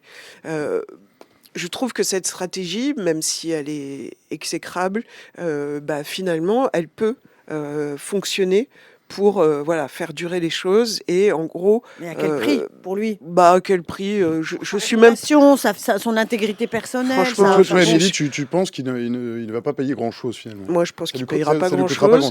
Par contre, ce que je trouve, et là où je te rejoins Virginie, c'est que il faut de la dignité, de la responsabilité pour ces affaires. Et il faut que ces affaires et cette façon qu'on a de se protéger, de ne pas dire les choses, d'accepter des choses qui sont inacceptables, il faut qu'il y ait une suite. Et moi, je pense que la suite, ça sera beaucoup plus là-dessus, et je l'espère. Et j'espère qu'on pourra avoir des mesures pour d'abord faire le ménage sur toutes ces écoles où il y a eu des problèmes de ce genre, et peut-être encore maintenant, et puis sur comment on peut faire en sorte que ça ne se reproduise pas, que les responsables, chacun à leur niveau, se défaussent pas sur les autres ou qu'on n'en vienne pas à ces situations.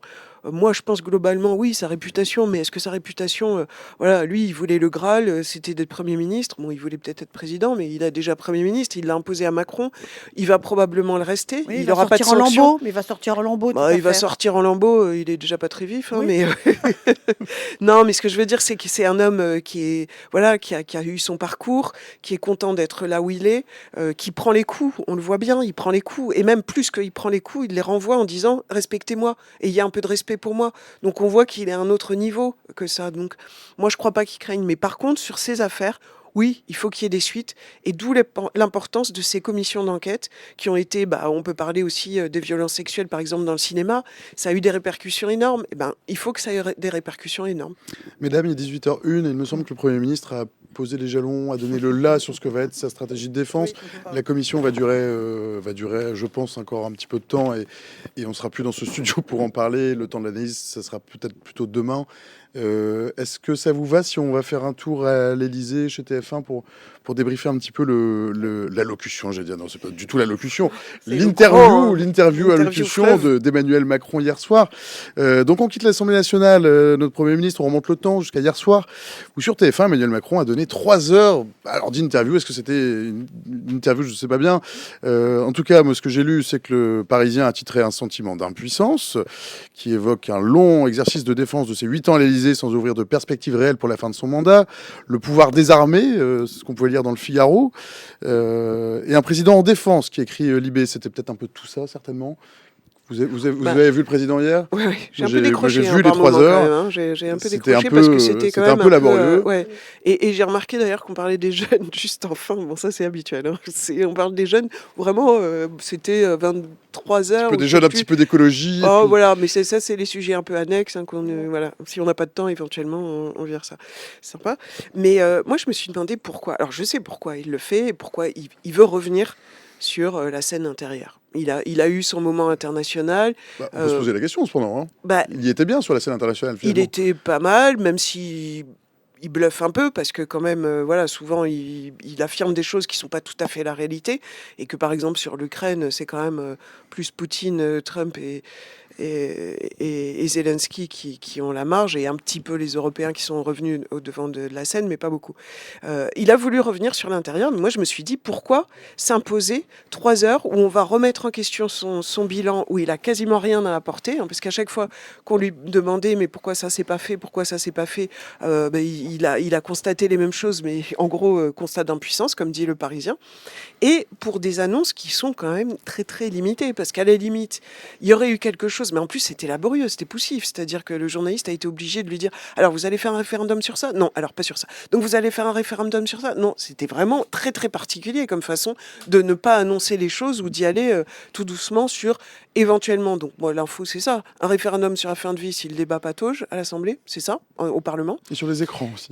Sur les écrans, donc les moins de 15 ans. De la République et donc, propose un référendum à plusieurs modalités de réponse sur des défis économiques, sociaux. On a entendu le financement de notre modèle social, mais on n'a rien eu, quoi. Il n'y a rien eu. Donc 3 heures qu'on s'impose de ça. On connaît, hein, on sait très bien qu'Emmanuel Macron est très bon dans la discussion, il est très bon à essayer de renvoyer des arguments, mais là, c'était un peu compliqué. Moi, il y a quelque chose qui me trouble beaucoup, c'est qu'on a l'impression que rien ne peut l'atteindre.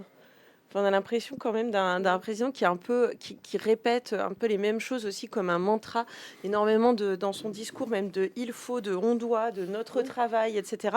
Alors que je pense que les Français ont l'impression globalement d'être dans une plus mauvaise posture aujourd'hui qu'il y a 8 ans.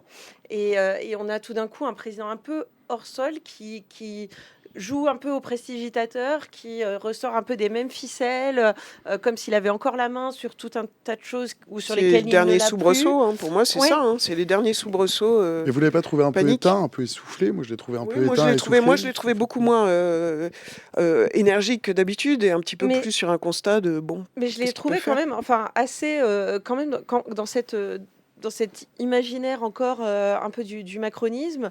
Et aussi, j'ai trouvé ça assez intéressant, en fait, le choix des intervenants. Parce qu'il avait demandé, alors l'Élysée dit qu'ils n'ont pas choisi les intervenants, mais qu'ils avaient demandé pas de politique. Mais en fait... il a été servi quand même. Pas d'homme politique. Oui. Pas de mais il y a Ménard. Voilà. Mais bon, oui, il faut croire que Robert Ménard n'est pas assez poli. Robert Ménard, qui est donc d'hiver droite. Oui, c'est ça. Maire de Béziers. En tout cas... dont le soutien a oscillé entre le RN et Emmanuel Macron, justement. Et tous ces intervenants, en fait, ont, je trouve, assez rempli la mission un peu de com pour lesquels ils avaient été choisis, c'est permettre à Emmanuel Macron, finalement, de se placer un petit peu en arbitre et justement avec ce côté du juste milieu.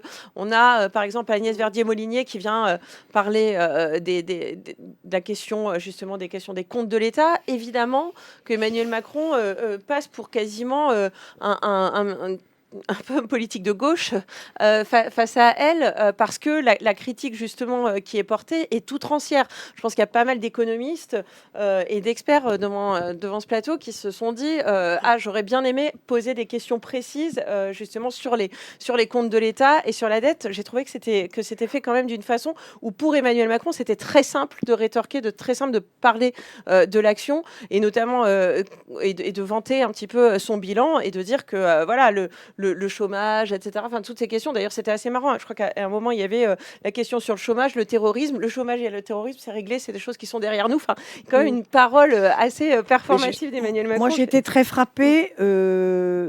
de cette séquence qui a duré très longtemps, 3h12 je crois. C'est un peu inédit d'ailleurs. Hein. Et surtout toujours qui, inédit avec qui Macron, la finalement longueur, a permis à Emmanuel Macron, en creux, de mettre en scène sa propre impuissance. D'ailleurs, son discours était rempli de « je ne peux pas, je ne vais pas c'est au l'Europe, c'est le gouvernement, Parlement, je renvoie ça au Premier ministre, dont il a d'ailleurs quasiment jamais prononcé le nom. Et j'ai été extrêmement surprise de voir que Emmanuel Macron ne dise pas un mot sur les finances, pas un mot sur le budget, pas un mot sur rien en fait. Et c'est quelqu'un qui pourtant peut parler de tout, qui connaît tous les dossiers, qui l'a montré avec brio et à moult reprises tout au long de ses 8 ans. On se souvient du gigantesque débat au moment des Gilets jaunes. Donc il parle de tout, il sait tout sur tout, mais il ne propose rien sur rien. Et ça, c'est incroyable, qu'il ne s'envisage même pas comme quelqu'un qui pourrait donner une direction, impulser des idées, montrer une voie, faire des propositions, même pas. C'est-à-dire que lui-même, je ne sais pas pourquoi d'ailleurs, peut-être parce qu'il ne s'est pas tranché, qu'il ne s'est pas imposé, qu'à force d'avoir oscillé dans plein de directions différentes depuis 8 ans, il ne sait plus très bien ce qu'il faut faire, mais il ne s'est absolument pas posé comme quelqu'un qui se dit, bon, la situation, elle est là, aujourd'hui, elle est comme ça, j'en suis peut-être responsable et je conçois qu'elle ne soit pas facile, mais voilà ce que je propose pour essayer d'avancer, pour essayer de faire des choses. Ah non, à chaque fois, il s'est abrité derrière Matignon, derrière les ministres, derrière la situation, derrière... Enfin, c'est jamais de sa faute et lui ne peut rien. Donc, en fait, pendant 3h15, on a compris qu'Emmanuel Macron ne ferait rien, ne proposerait rien et ne dirait rien jusqu'en 2027. C'est très, très long.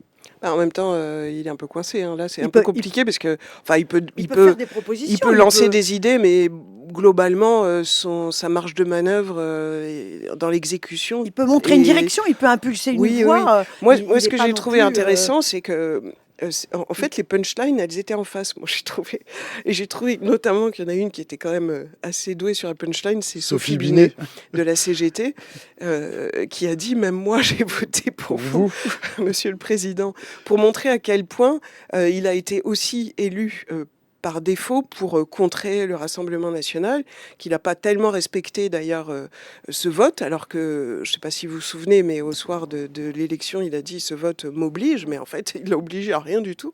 Et j'ai trouvé que les punchlines, même si en effet il y avait des excès, même Molinier-Verdier, je trouvais que c'est comme si... Verdier-Molinier, pardon. C'est comme si... il était pris à défaut par tout ce qu'il a fait, c'est-à-dire qu'il a gouverné tout seul, en effet. C'était Jupiter, c'était Je décide. Et là, il est repris par tous les intervenants qu'il a un peu méprisés. Un maire, Béziers, pas n'importe lequel, une responsable politique syndicale, il les a complètement éclipsés, une de l'Institut, donc Verdier-Molinier, Agnès Verdier-Molinier. Et c'est comme s'il était repris par tous ces gens qui lui disent « mais nous, on sait ce qu'il faut et vous ne l'avez pas fait. » quoi. C'est vraiment son propre jeu se retourne contre lui. Et moi, j'ai trouvé aussi qu'il était un peu plus fatigué, et même dans la posture. C'est drôle parce que habituellement, il travaille sa posture, il se met un peu de centimètres de fauteuil au-dessus pour dominer, pour être... Et là, il était complètement ratatiné, si on peut dire, dans son fauteuil, pris un peu comme ça. Ça faisait fin de journée de travail. Fin de règne au fond de son trône. Il a aligné les décalages horaires, les déplacements, les voyages. Bien sûr, non mais c'est facile de critiquer. Il est peut-être un peu sonné, là. Non mais c'est facile de critiquer dans notre truc, mais c'est vrai que la communication est souvent... de la République qui s'exprime. Non mais la communication est souvent très travaillée chez Emmanuel Macron, on le sait, que ça soit le vêtement, la posture, le siège, la table, les objets autour de lui, enfin tout est travaillé. Et là c'est vrai que ça donnait l'effet de bon, allez, on y va parce que j'ai besoin d'exister. Je vais prendre les coups, je sais plus très bien comment faire, j'ai pas de marge de manœuvre. Et en face, il faut dire, ils ont été très bons. Moi, je trouve qu'ils ont été quand même très bons. Moi, j'enlève Sophie Binet de ma critique sur le côté un peu caricatural qui permettait à Emmanuel Macron d'être, justement, de se poser un peu en arbitre des élégances et encore essayer justement de montrer... Parce qu'elle n'a pas été économe de ses pics, Sophie Oui, Binet. mais je trouve qu'elle a pas, en tout cas... C'était dans son rôle, d'ailleurs. Elle n'a pas forcé le trait. Ouais, elle n'a pas forcé le trait cégétiste, justement, où elle était très mesurée et très habile. Mais ouais, pardon. Non, vas-y, termine. Mais du coup, attends, j'ai oublié. Non, oui, quand on le regarde comme ça, on a un peu envie de se dire, mais que diable allait-il faire dans cette galère? En fait, c'est marrant parce que, enfin, ça, on l'avait dit avant même cette émission. Moi, je pense qu'on aurait pu à peu près prédire pour un certain nombre de choses comment ça allait se passer et ce qui allait en sortir, c'est-à-dire rien. Un moment de com où on sent, voilà, un président peut-être qui s'ennuie. C'est des éléments de langage qui sont souvent répétés par les gens, son entourage à l'Élysée. Le président s'ennuie, a l'impression que les choses ne vont pas assez vite avec François Bayrou. Tu parles, en même temps, il l'a mis aussi un peu là pour se protéger et servir. C'est lui qui a fait la dissolution quand même aussi. Exactement. Non, mais justement, alors non seulement il a fait la dissolution, mais depuis, son objectif est quand même de rester président parce qu'il y a quelques mois, c'était pas du tout gagné. Il y avait quand même une grosse pression et on l'a dit et on l'a commenté, y compris ici, en disant François Bayrou, c'est son dernier fusible. Si François Bayrou saute, et on avait l'impression que c'était quelque chose qu'on pouvait toucher du doigt. Moi, je ne pense pas qu'avec cette opération de com, Emmanuel Macron soit complètement débarrassé de cette épée de Damoclès qui pèse sur lui. Il n'est pas à l'abri d'un faux pas, d'un raté, et je ne comprends pas aussi dans ce sens-là, même si je le comprends dans sa psyché macronienne, pourquoi il veut absolument faire un référendum. Il le promet depuis le début, il veut donner plus de voix au peuple, il veut essayer aussi de se réconcilier en fait avant la fin de son mandat avec les Français. J'ai envie de lui dire bon courage parce que c'est quand même pas gagné, même si l'international lui a fait reprendre un peu des couleurs. C'est principalement sur son socle électoral de base le plus étroit, c'est-à-dire les retraités, les CSP+, qui ont aussi très peur d'un conflit. Je pense que ce côté-là joue beaucoup. Sinon, d'un point de vue général, il n'a pas non plus repris une popularité de dingue, pour le paraphraser. Et donc, le référendum peut très rapidement se retourner contre lui, devenir un plébiscite. C'est quand même une affaire extrêmement risquée, d'autant qu'on voit bien, et c'est clair pour tous les Français, que c'est une question complètement cosmétique, qu'il est en train de chercher éventuellement l'équation gagnante qui va lui permettre d'éviter l'effet plébiscite, et en même temps de poser une question qui n'engage pas trop. Et en même temps, s'il fait son espèce de référendum QCM, où il y a plusieurs questions en même temps, qui donc n'est pas un référendum au sens de la Constitution et de l'article 11, donc qui n'est pas contraignant. Est-ce que les Français vont se déplacer en masse pour un sondage grandeur nature pour les équipes d'Emmanuel Macron? Pas sûr. Donc, par rapport à la période. C'est ça. C'est un chemin miné, et on se dit un petit peu, bon, certes, le président a besoin de s'occuper, mais enfin, il y a quand même des choses à faire qui sont peut-être plus urgentes et sur lesquelles on a besoin. Moi, je dirais un dernier mot à propos d'hier. J'ai été très frappée de mesurer la solitude d'Emmanuel Macron, solitude qu'il a parfaitement organisée lui-même. Emmanuel Macron se conçoit tout seul, ne se pense que lui-même, les autres n'existent pas, mais là, il n'a cité personne, il n'est entouré de personne, et quand on pensait à l'après-macronisme, il n'existera pas l'après-macronisme, il n'y en aura pas, et il n'y aura que lui qui, d'ailleurs, a fini par dire « Ah oui, j'ai pas encore réfléchi à ce qui se passera après 2027, mais je vais y réfléchir. » Sous-entendu, il va se passer des choses, je ne vais pas disparaître de la scène. Donc Emmanuel Macron m'a fait penser à quelqu'un qui veut absolument rester en place d'une façon ou d'une autre. Alors là, 3h15 pour nous expliquer qu'il est là, qu'il est toujours président, mais dans le fond pour nous dire qu'il ne peut rien faire et qu'il ne fera rien. Je pense qu'il n'y aura absolument pas de référendum. Il y aura au mieux, comme le dit Aurore, une vague consultation qui n'aura aucune valeur, dont il ne pourra tenir aucun compte, mais il n'y aura pas de référendum. Il ne prendra même pas ce risque-là. En fait, il ne prendra aucun risque qui puisse menacer son maintien à l'Élysée. L'heure de vérité, malgré tout, ça sera le budget qui va être très tendu, le budget de l'État et le budget de la sécurité sociale. Est-ce que l'Assemblée sera très houleuse? Est-ce qu'il y aura des tensions? Est-ce qu'il y aura des renversements? Je ne sais pas. Mais Emmanuel Macron, lui, n'envisage même pas ça puisqu'il n'en parle même pas. C'est un non-sujet pour lui. En fait, Emmanuel Macron ne pense qu'à sa survie personnelle et il espère qu'elle durera jusqu'en 2027. Après lui, ça sera le déluge et ça sera le déluge. Et il a peut-être loupé un coche aussi parce que là, on parle des référendums. Moi, je pense qu'il n'auront pas lieu. Non, mais je pense qu'il a loupé deux coches pour moi. D'ailleurs, il en a parlé avec cette idée de référendum si les débats n'aboutissaient pas sur la fin de vie. La fin de vie, ça fait à peu près 3-4 ans qu'on en parle. 3-4 ans que c'est dans les tuyaux, qu'il y a eu une concertation citoyenne qui a très bien marché, que les Français sont prêts et qu'il a freiné des cas de fer pour X ou Y raison, parce que le pape lui a murmuré que c'était pas une bonne idée, alors que Lynn Renault lui avait dit oui. Donc il a hésité. Ça, c'était un sujet sociétal dont il pouvait s'emparer beaucoup plus vite et qui peut-être aurait marqué des points sur une avancée de la société. Le problème, ça Autre marche pas chose, trop avec le référendum dans l'article 11. non, mais d'aller plus vite, Ah oui. d'aller plus vite, pas forcément sous Ouais. forme de référendum, mais d'aller plus vite sur cette question-là. Deuxième idée, oui, les référendums, s'il avait dégainé les choses, on sait que c'était par exemple une demande des Gilets jaunes, hein, le RIC, vous vous souvenez, le référendum d'initiative citoyenne, c'est une demande de la part d'une grande partie de la population française de participer davantage aux décisions politiques publiques. Et il aurait pu lancer... Moi, à plusieurs moments, je me suis dit, bah voilà, là c'est le moment de la démocratie participative, c'est le moment où il pourrait lancer quelque chose, et il n'a jamais saisi ça. Peut-être par manque de courage, peut-être par peur que ça se retourne contre lui. Mais je pense que là, c'est en effet beaucoup trop tard de dégainer ça. On ne comprend pas dans l'agenda actuel. Enfin, je veux dire, on est au mois de mai, on va arriver à l'été. Il y a le budget qui va être travaillé. On ne voit pas quand est-ce qu'on pourrait mettre ça. Il va y avoir les municipales.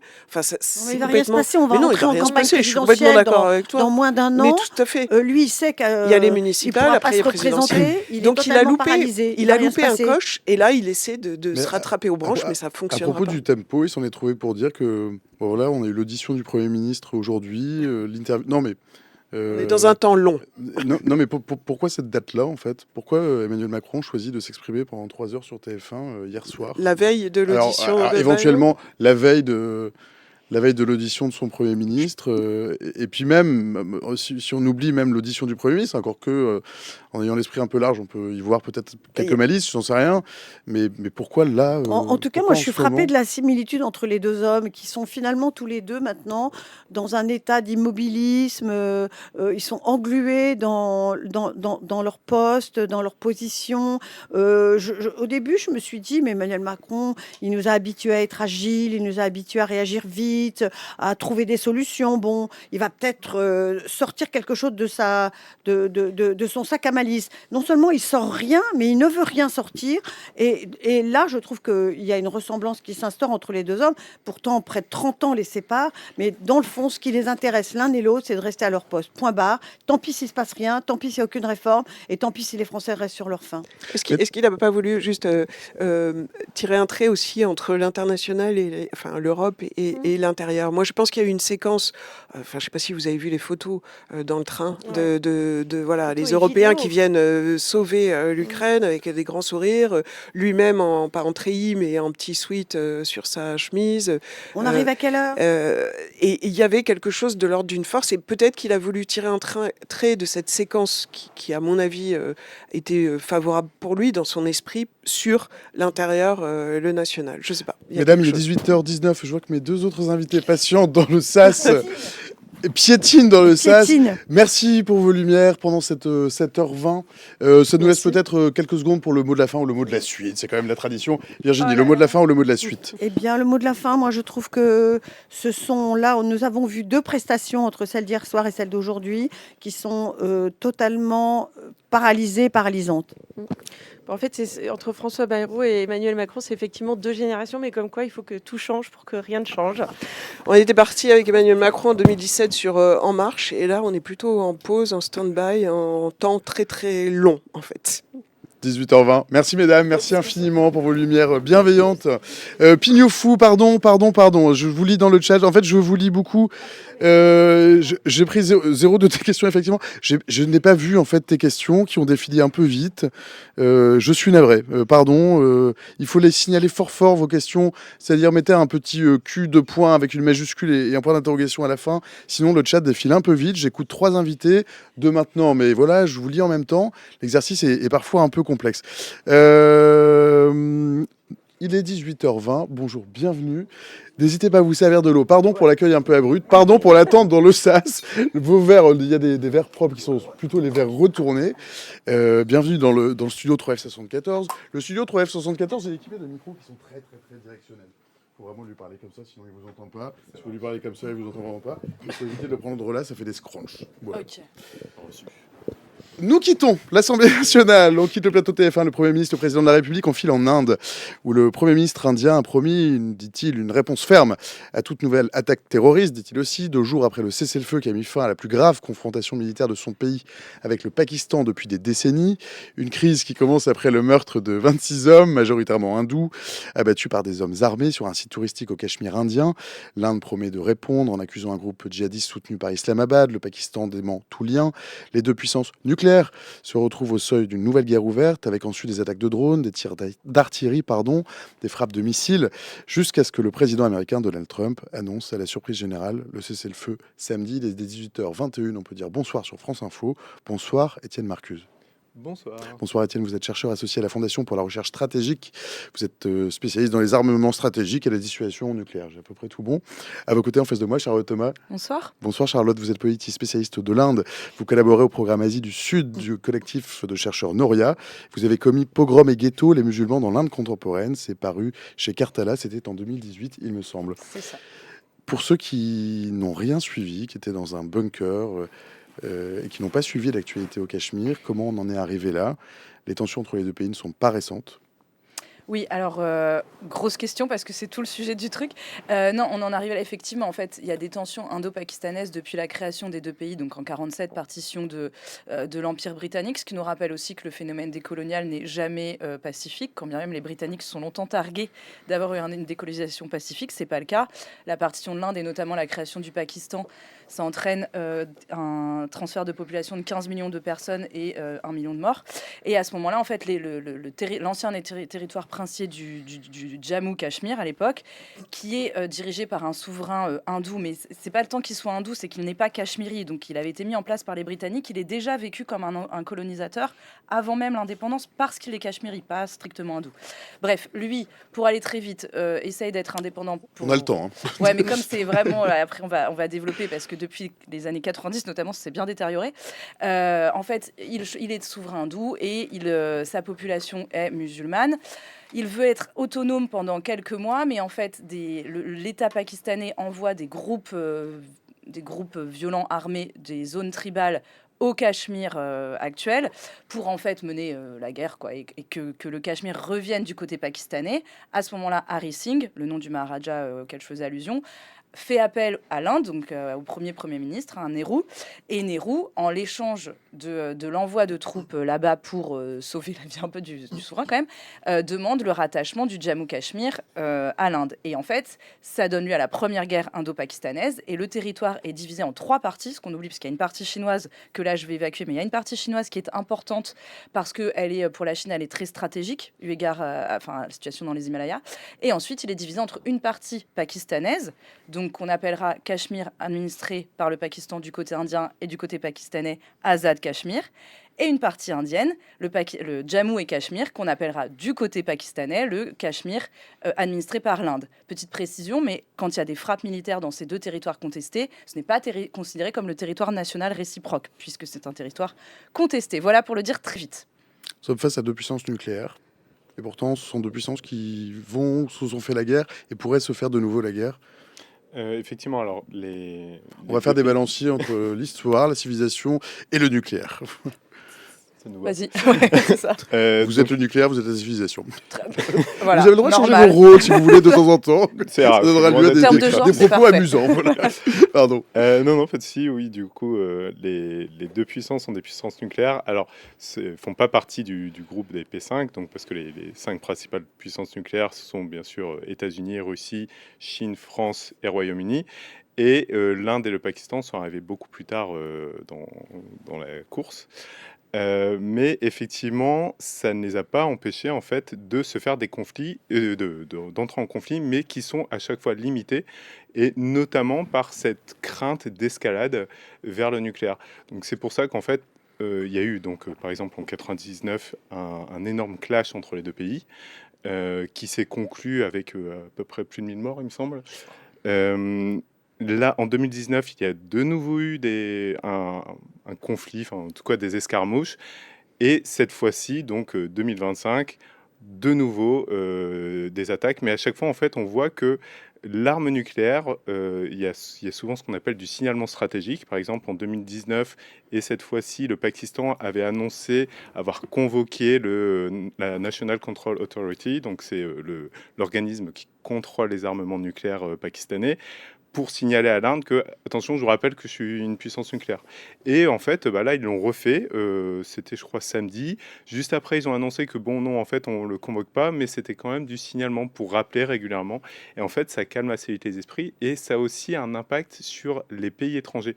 On l'a vu, en fait, les pays étrangers s'impliquent très vite dans C'est ce qui s'est tout passé conflit. là. Voilà, c'est ça. Parce qu'en fait, il y a cette crainte d'une surenchère nucléaire, parce que le Pakistan n'exclut pas de l'utiliser au niveau tactique. Ça, on pourra y revenir. Et donc, voilà, ça oblige toutes les autres puissances nucléaires à vouloir calmer le jeu. Et donc, contrairement à des conflits entre puissances non nucléaires qui peuvent être larvés et durer pendant des mois, voire des années, là, en fait, ça se calme relativement vite à chaque fois. Bon, on peut peut-être en parler tout de suite parce que j'ai plein de questions pour vous après. Ouais, pour parler des Cachemiris qui sont au cœur de...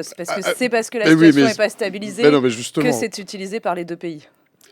Je vais changer mon truc. Pardon, Il y a- je voulais non, parce pas, qu'il y a une question de Pignoufou. Pignoufou, j'ai pas Ok. pris ces questions tout à l'heure, alors il m'est un peu vexé. Et pardon Pignoufou. Salut Pignoufou. Et salut à tous les autres. Salut Wizit, salut Volka. Et salut à toutes celles et ceux qui nous ont rejoints. C'est un plaisir de vous lire. Pignoufou qui vous demande davantage qu'à moi, je pense. Les habitants du Cachemire, ils se voient comment? Est-ce qu'ils se voient indépendants? Est-ce que chacun se sent proche de son administrateur? Est-ce qu'ils s'en fichent? Alors c'est ça, parce que c'est ça le cœur du Pignoufou propos. qui Et précise que peut-être sa question est bête. Donc ta question n'est Non, pas pas bête. du tout. Et puis, il n'y a pas de questions bêtes, jamais. Il Oui. n'y a que les questions qu'on n'ose pas poser. Non, parce qu'en fait, ce qui est important de comprendre là-dedans, c'est que certes, il y a un affrontement entre deux États, qui se trouvent être dotés de l'arme nucléaire, mais c'est surtout qu'en fait, ces deux États, depuis leur construction nationale, instrumentalisent systématiquement la situation au Cachemire, et là, je vais y revenir, pour ne pas adresser, et donc instrumentalisent au sens où ils le font porter sur le voisin le risque, le fait que ce sont des choses terroristes, parce que insère, mais au Pakistan, il y a la même chose. Au Pakistan, les Cachemiris ont aussi moins de droits, et les Baloutches, il y a une insurrection Baloutche, et à chaque fois, le Pakistan va dire que c'est l'Inde. Donc, à chaque fois, les deux pays utilisent l'autre pour ne pas répondre aux demandes en termes de droits humains dans leur pays. Et donc, pour répondre plus précisément à la question de monsieur... De Pignoufou. Voilà, Pignoufou, du coup. En fait, deux choses. En 1948, quand le conflit se termine, qui est le plus vieux conflit aux Nations Unies après la Palestine, c'est d'ailleurs pour ça que de la part des Cachemiris indiens, notamment, il y a beaucoup d'échos et une très forte solidarité à l'égard des Palestiniens. La résolution des Nations Unies, elle disposait d'un référendum qui proposait le choix du rattachement de l'entièreté du Cachemire au Pakistan ou bien à l'Inde. Or, aujourd'hui, quand on travaille un peu la question, il y a une sorte d'aporie de cette option politique. Parce que certes, il y a dans les discours une volonté d'autonomie, d'indépendance, mais quand vous creusez et que vous allez vraiment dans le qualitatif, ça fait plus de 75 ans que cette frontière, elle existe. Alors, de fait, elle a sociabilisé les Cachemiris de part et d'autre dans leur État national. Et en fait, les demandes, elles se font par rapport à leur État national. Je vais aller vite sur le Pakistan, ce que je ne maîtrise pas, mais au Pakistan, comme je disais, les Cachemiris ont moins de droits que les gens du Pendjab ou du Sindh. Au Cachemire indien, alors on est vraiment sur beaucoup moins de droits. En fait, en 1940. Par exemple. Alors voilà, en 1950, la Constitution prévoit une disposition spéciale. Le Jammu et Cachemire est censé être les territoires le plus autonomes de l'Union indienne parce qu'on reconnaît son identité symbolique, unique, pardon. Et par identité, j'insiste lourdement, elle ne se réduit pas au fait que ce soit un territoire majoritairement musulman. Il ne faut vraiment pas rentrer dans le prisme interreligieux qui n'existe pas parce que le religieux, il est rien. Qui est un prétexte. Mais oui, puis le religieux, il est jamais opérant s'il n'y a pas de politique et d'économique. Les musulmans, ils sont en Inde depuis le 7e siècle et les chrétiens depuis le 1er siècle. Pour autant, aujourd'hui, ils se font agresser très violemment par le pouvoir en place, comme des gens non légitimes. Donc, vous voyez, il y a toujours du politique. Sinon, les gens s'entendaient très bien avant le fait colonial aussi. Bref. Et donc, le Cachemire, il est spécial aussi parce que l'hindouisme est particulier, c'est la seule zone tempérée, donc l'agriculture est singulière. Là-bas, c'est exotique de manger des pommes, des poires et des noix, vous voyez, parce qu'il n'y a pas ça, le safran, les minerais, il y a beaucoup de minerais, donc c'est un territoire riche, ce qui n'est pas étonnant, je pense, dans la donnée du problème. Et donc, en fait, aujourd'hui, depuis les Cachemiris indiens, donc cette autonomie, elle n'a jamais vraiment été respectée, mais surtout en 1987, des élections sont prévues. Ils annoncent des bons résultats pour les partis autonomistes ou indépendantistes. indépendantiste, sans qu'il s'agisse de séparer le Cachemire de l'Inde, mais bref, New Delhi truque ces élections par un parti congressiste, hein, donc quelle que soit la couleur politique, le Cachemire, il a toujours été appréhendé comme une zone uniquement sécuritaire et d'exploitation économique. On n'a jamais respecté vraiment la population locale. Et une insurrection, donc ces élections sont truquées, les candidats autonomistes passent la frontière et vont au Pakistan, où là, ils sont formés dans des camps militaires, enfin dans des camps à l'entraînement violent. Ils reviennent en 89 pour mener une insurrection au Cachemire et en 90, l'État indien met en œuvre la loi militaire. À partir de là, c'est là où ça devient la zone la plus militarisée du monde, avec plus de 500 000 personnes en armes pour moins de 8 millions d'habitants, suppression des libertés fondamentales, arrestations arbitraires. Il y a un phénomène qui est très documenté au Cachemire et qui fait que toutes les semaines, il y a des rassemblements toutes les semaines depuis 1990 quand même. Aussi, on n'en parle pas, mais où les femmes vont demander ce que sont devenus les hommes de leur famille, parce que les enlèvements par l'armée sont vraiment légion. Et j'en termine rapidement, mais depuis 2019, c'est rajouté à cette exploitation économique et sécuritaire une dimension hindouiste et identitaire, puisque le parti au pouvoir, le BJP, qui est un parti hindouiste et xénophobe, hein, hostile aux minorités chrétiennes et musulmanes, mène une politique d'hindouisation, puisqu'il a supprimé le statut spécial du Cachemire qui faisait que seuls les Cachemiris pouvaient acheter de la terre là-bas pour préserver l'identité et le développement économique autochtone de la région. Donc depuis 2019, vous avez plus de 85 000 Indiens qui se sont installés là-bas, plus des touristes. Il y a un très fort appel au tourisme. Ça nous fait penser à plein de choses qui se passent ailleurs dans le monde aujourd'hui. Et en fait, il y a une vraie politique de dilution de l'identité musulmane, transformation des noms des lieux importants, effacement du passé historique, etc. C'est ça qui se passe, dont on ne parle pas assez, selon moi. Et donc, pour en revenir vraiment et en terminer, les demandes aujourd'hui des Cachemiris, elles se font en fait vis-à-vis de l'État indien. C'est-à-dire qu'en vrai, ils voudraient juste être autonomes et que leurs droits soient reconnus. Surtout qu'il y en a beaucoup qui vont faire leurs études en Inde, dans le reste, et qui s'aperçoivent que c'est pas du tout la même limonade. Enfin, ils n'ont pas du tout la même limonade, j'allais dire, mais que ils n'ont pas du tout les mêmes droits dans le reste du pays.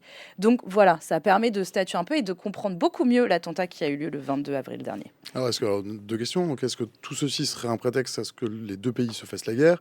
Et vous alliez évoquer, je pense, la doctrine un peu peut-être spéciale du Pakistan qui pourrait utiliser les armes nucléaires à des fins tactiques.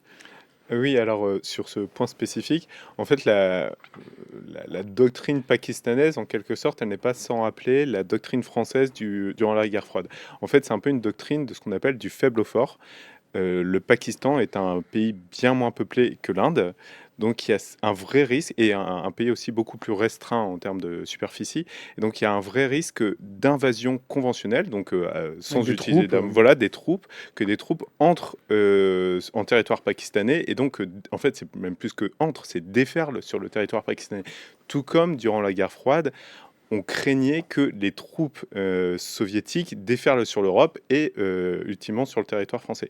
Donc le Pakistan n'exclut pas la possibilité de frapper, donc ce qu'on appelle donner un coup d'arrêt à une telle invasion au moyen d'armes nucléaires. Alors ils sont dotés même en fait d'armes nucléaires très courte portée, tout comme nous on en avait du temps de la guerre froide, ça s'appelait le Pluton. Là c'est le Nasser je crois, qui a que 70 km de portée, donc qui n'est pas fait pour aller taper l'Inde, c'est vraiment fait pour aller taper des troupes qui s'approcheraient trop et des concentrations de troupes pour là encore en fait signifier vraiment qu'on entre dans une nouvelle dimension du conflit. Donc il y a ça, et côté indien en fait normalement, enfin ils ont ce qu'on appelle une doctrine de non-utilisation en premier, donc no first use. Ça, c'est un peu la doctrine entre guillemets, du riche ou des très grands pays. Normalement, il n'y a que la Chine qui est dotée d'une telle doctrine, parce que, même problématique, la Chine a un très grand pays, donc ils sont prémunis d'une attaque conventionnelle. Donc l'Inde, en fait, a beaucoup moins ce besoin de recourir aux armements nucléaires qu'on appelle tactiques. Mais il faut savoir qu'il y a 2 ministres de la Défense indiens qui ont ces dernières années sous-entendu qu'en fait le no first use, ça pourrait être remis en cause selon les circonstances. Et donc en fait, de toute façon, c'est purement du déclaratif. C'est vraiment, on dit, on ne l'utilisera pas en premier. En fait, rien dit à l'adversaire, donc ici au Pakistan, qu'en cas de crise, en fait, effectivement, il ne l'utiliserait pas. Donc le Pakistan, par défaut, ne va pas prendre en compte cette déclaration de non-utilisation en premier. Charlotte ? Ouais, bah, c'est surtout qu'en plus, ça me ramène un peu quand même à ce on retient de ce qui s'est passé là récemment, c'est que pour aller très vite, mais historiquement, le Pakistan ne se revendique pas démocratique, a toujours a utilisé des groupes par proxy. Je veux dire, qu'il ait eu une attitude belliciste, agressive et imprévisible, c'était historiquement connu, entre guillemets, pour aller très vite, hein. Ce n'était pas le cas de l'Inde, qui était quand même la puissance en plus qui se targue d'être la seule démocratie de la région, etc. Et là, ce qui est un peu surprenant, et ce qui pour moi est une nouveauté, et je pense quand même à prendre en compte dans l'appréhension nouvelle des relations internationales, une brutalisation générale, hein, qu'on observe un peu partout dans le monde. Là, c'est l'Inde qui est la première agressive. C'est l'Inde qui, la première, attaque le Pakistan. C'est ce que j'allais dire. Est-ce que l'Inde n'est pas devenue un petit peu plus Ah bah belliqueuse si, qu'avant? oui, voilà. Et alors, moi, j'émets l'hypothèse de travail. En tout cas, c'est l'analyse que je fais. C'est qu'elle exporte aujourd'hui. Donc, c'est un pouvoir autoritaire et xénophobe depuis 2014 dans ses affaires internes. Et qu'aujourd'hui, elle l'exporte juste dans le champ diplomatique, influencée par ça, par les États-Unis et autres. Parce que Jai Shankar, ministre des Affaires étrangères, a quand même dit qu'il n'allait pas appliquer, lui, des règles que les Occidentaux n'appliquent pas. Et il y a deux choses à cet égard vraiment de brutalisation. L'agression en premier, sans aucune preuve. Ils n'ont toujours pas apporté les preuves que c'était le Pakistan. En plus, attention, qu'est-ce qu'on dit? Est-ce que ce sont des groupes qui sont formés au Pakistan? Mais est-ce que l'armée a encore des leviers de pouvoir dessus? Enfin, vous voyez, c'est très comment dire, évanescent tout ça. Le Pakistan a demandé une enquête internationale. Pour l'instant, l'Inde n'est pas OK. Quand même très surprenant. Et le deuxième point qui a passé complètement à la trappe, c'est l'Inde a préempté une ressource vitale, l'eau. C'est-à-dire qu'entre les deux pays, il y a un traité qui s'appelle le traité des eaux de l'Indus, qui a été signé en 1960, donc il a déjà résisté à 4 guerres, et qui contient en lui-même des mécanismes de désescalade des conflits, précisément pour que les deux pays se parlent. Et ce traité, en gros, il répartit les eaux entre le Pakistan en aval et l'Inde en amont.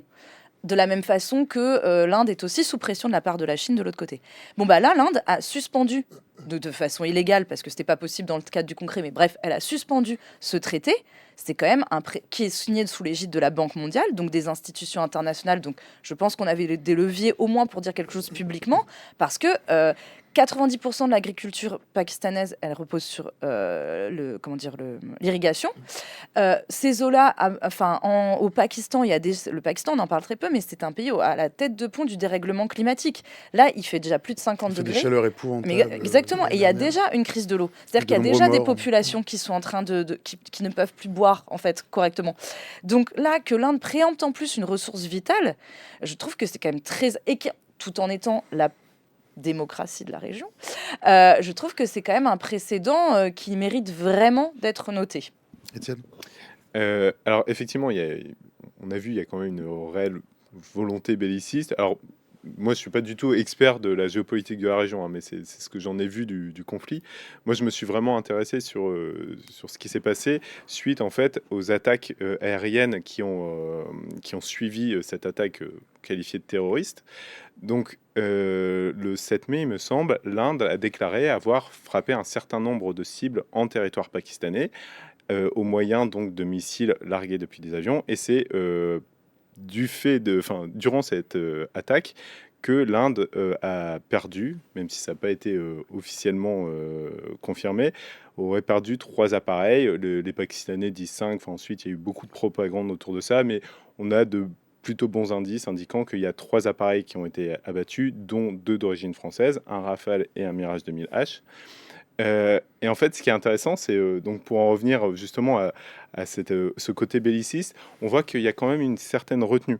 Parce qu'en fait, les autorités politiques ont donné ordre aux militaires de répliquer, donc de porter des représailles en territoire pakistanais, mais sans frapper des infrastructures militaires.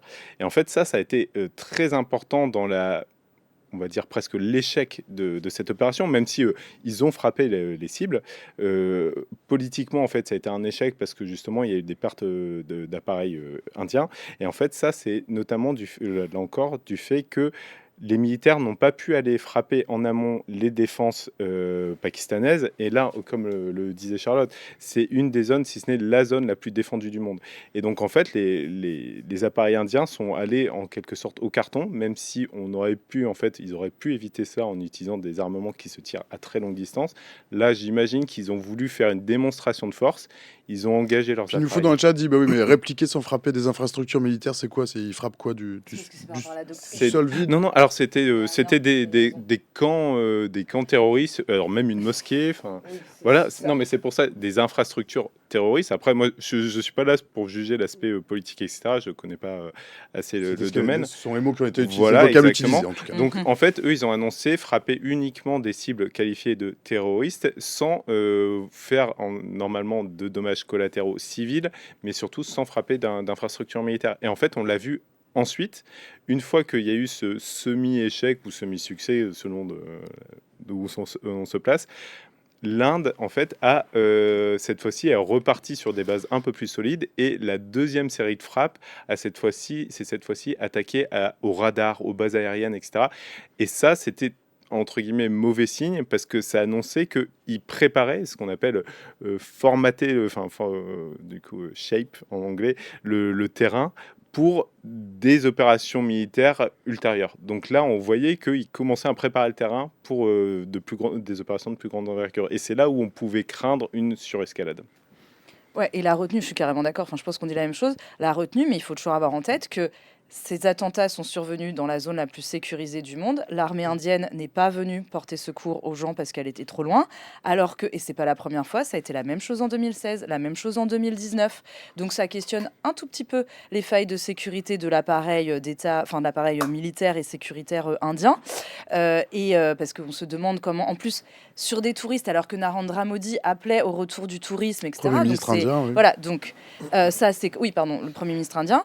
Donc, il a frappé avec retenue le Pakistan, alors qu'en fait, ça je suis carrément d'accord, mais il faut jamais oublier que, à ce stade, les attentats se sont passés chez eux. On ne sait pas si le Pakistan est responsable, et les premiers quand même aussi à questionner, encore une fois avec le précédent, très notamment de 2016 et 2019, c'est des bases militaires qui ont été attaquées à ce moment-là.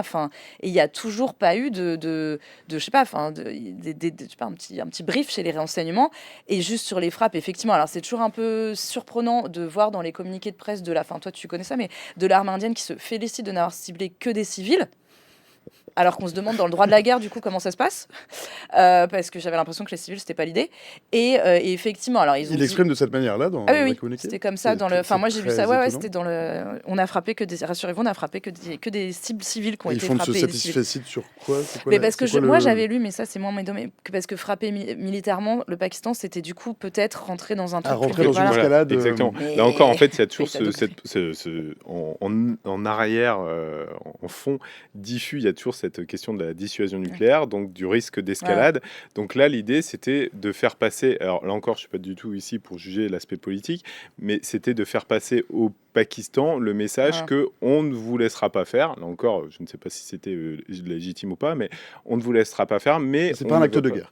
Voilà, on ne va pas. L'idée, c'est de frapper, soi-disant, ce qui a été identifié par les renseignements indiens comme les lieux où ont été préparés les attentats au Cachemire.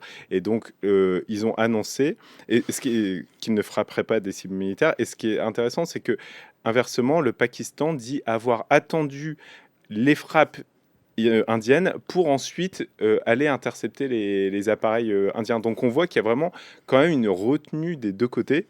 Qui a été ensuite qui est parti un peu en live, mais ça s'est très vite calmé, quoi. Ouais, selon moi, le Pakistan, c'est ça qui était surprenant. Le Pakistan voulait vraiment pas y aller. Hein. Ils ont dit plein de fois, attention, on va vraiment, genre, s'il vous plaît et tout. C'est des détails, mais je veux dire, ils ont présenté leurs condoléances tout de suite. Enfin, y avait vraiment, je pense, parce que c'est pour ça que si vous voulez, l'emprise de l'armée indienne sur les groupes violents, elle existait. Il y a vraiment aucun débat là-dessus. Il s'agit pas de dire que le Pakistan, l'État pakistanais, l'armée, parce que l'État pakistanais, c'est l'armée. L'État est tenu par le pouvoir politique, est tenu par le pouvoir militaire. Il s'agit pas du tout de dire que... Mais là, c'était surprenant parce qu'effectivement, ils ont été en retenue. Et je considère qu'ils n'ont pas les moyens. Alors, on a parlé de la crise écologique, on parle de la crise sociale, parce que je vous dis, il y a des mobilisations là-bas. Enfin, les gens, ils se révoltent contre le coût de la vie, la raréfaction de l'eau et tout. Il y a une crise économique, mais stratosphérique. L'économie pakistanaise est exsangue. Et donc, ça fait que les Pakistanais sont très dépendants des capitaux chinois. La Chine qui investit au Baloutchistan, avec le port de Gwadar, zone où il y a une insurrection de la part des Baloutches, et en Azad-Cachemire par le corridor économique sino-pakistanais, où donc il y a eu des frappes, et Pékin a déjà mis un coup de pression à Islamabad en disant gérez votre sécurité, parce que nous, c'est pas bon pour nos affaires. Or, il y a eu plus de 85 attentats pendant le mois du Ramadan au Pakistan. On pourra en parler, mais ça questionne vraiment la sécurité dans la région, donc la sécurité mondiale. Mais c'est passé sous nos radars au profit de choses beaucoup plus secondaires en France, je trouve. Mais enfin bref. Et donc le Pakistan, selon moi, était très... l'État pakistanais était très peu les moyens de mener ce genre d'attaque qu'on lui prête. C'est pour ça que je suis très prudente sur la main pakistanaise, vraiment pour le dire avec mesure, a fortiori parce que, comme je le disais, depuis 2016, les combattants, quand même ils se revendiquent affiliés à des groupes pakistanais, c'est des Cachemiris en fait, des Cachemiris indiens, parce que l'exaspération, pour le dire avec beaucoup de mesure, elle est tellement poussée. C'est des gens qui avant se mobilisaient dans la rue par des manifestations, sans être dans la violence. Sauf que l'État, il répond comment à ça ? Par la répression, l'arrestation, des couvre-feux de 6 mois. Enfin, des confinements de 6 mois. La zone, elle est bloquée, il n'y a plus Internet, plus rien. Enfin, c'est vraiment une zone où il y a vraiment très peu de droits et une politique qui considérait souvent à l'époque un peu similaire parfois avec la Cisjordanie, par exemple. Bon, à ces égards, est-ce que les deux pays ne pourraient pas se refaire la guerre de nouveau? Est-ce que ça pourrait pas faire tache d'huile? Est-ce que la région ne pourrait pas basculer dans la guerre alors? Moi, sur la région, je sais pas. Vous faisiez part de vos inquiétudes. Ouais, c'est-à-dire que en fait, nous en Europe, on s'y était assez peu intéressés. Effectivement, ouais. On découvre qu'il y a une sorte de poudrière. Enfin, on découvre pas. Oui. C'est parce qu'on en parle évidemment moins, mais le cessez-le-feu n'a réglé aucun des motifs de tension, absolument aucun. Et même, je vais vous dire pire. En fait, historiquement, les États-Unis ont toujours influencé les décisions diplomatiques, etc. Sauf que ça se disait pas, parce que en fait, les Pakistanais, et les Indiens, leur conflit, ils souhaitent ce qui reste bilatéral. Donc en fait, faut pas mêler la sphère internationale, quand bien même les gens avaient évidemment influencé. Là, le tweet de Trump qui se targue d'avoir mis à genoux un leader nationaliste, mais les résultats en Inde, vous lisez la presse, c'est catastrophique. Les boutefeux sont vent debout. Ils considèrent qu'il faut aller faire la guerre au Pakistan, qu'on s'est mis à genoux, qu'on humilie l'Inde. Dans le fourrier de la politique tarifaire, Trump et tout. Enfin, c'est vraiment, là aussi, brutalisation des relations internationales. Donc, aucune cause n'est réglée. Les deux États, là, je parle vraiment des États, quand je fais bien la séparation entre l'État et les sociétés, n'ont aucun intérêt à ce que la situation s'apaise, parce que ça leur permet, en plus, la union nationale, guerre contre l'ennemi, Modi, il est en difficulté économique et politique, fermez le banc, il n'y a plus personne, on fait l'union nationale. Ah oui, parce qu'on quand même... répression des opposants, parce qu'il y a quand même 2-3 personnes qui ont posé la question des failles sécuritaires, criminalisation de l'opinion, fermeture de publications indépendantes, arrestation de gens. C'est ça qui se passe en ce moment en Inde, quand même. Dans le chat, les cessez-le-feu, c'est comme les antidépresseurs. C'est bien, c'est pratique, ça évite les grosses crises, mais il faut travailler sur les problèmes avant de les arrêter. Effectivement, Christelle redemande, est-ce qu'on a toujours un conseil de sécurité dans le monde? Alors, on peut poser la question. C'est le rôle de l'ONU, effectivement. Est-ce qu'il y aurait la moindre piste, par ailleurs, pour que ces deux États se trouvent un ennemi commun pour s'allier? C'est peut-être une solution pour la paix.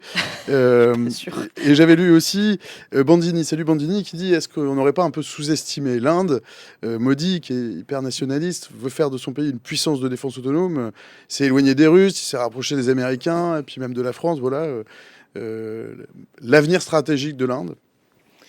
Alors ça, c'est un sujet qui est... Alors, il y a plusieurs questions là, que j'ai posées. On répond dans l'ordre qu'on veut. Et si on ne sait pas, on ne répond pas, bien sûr. Chacun dans ses compétences, bien sûr. Non, effectivement. Bon, l'avenir stratégique de l'Inde, c'est...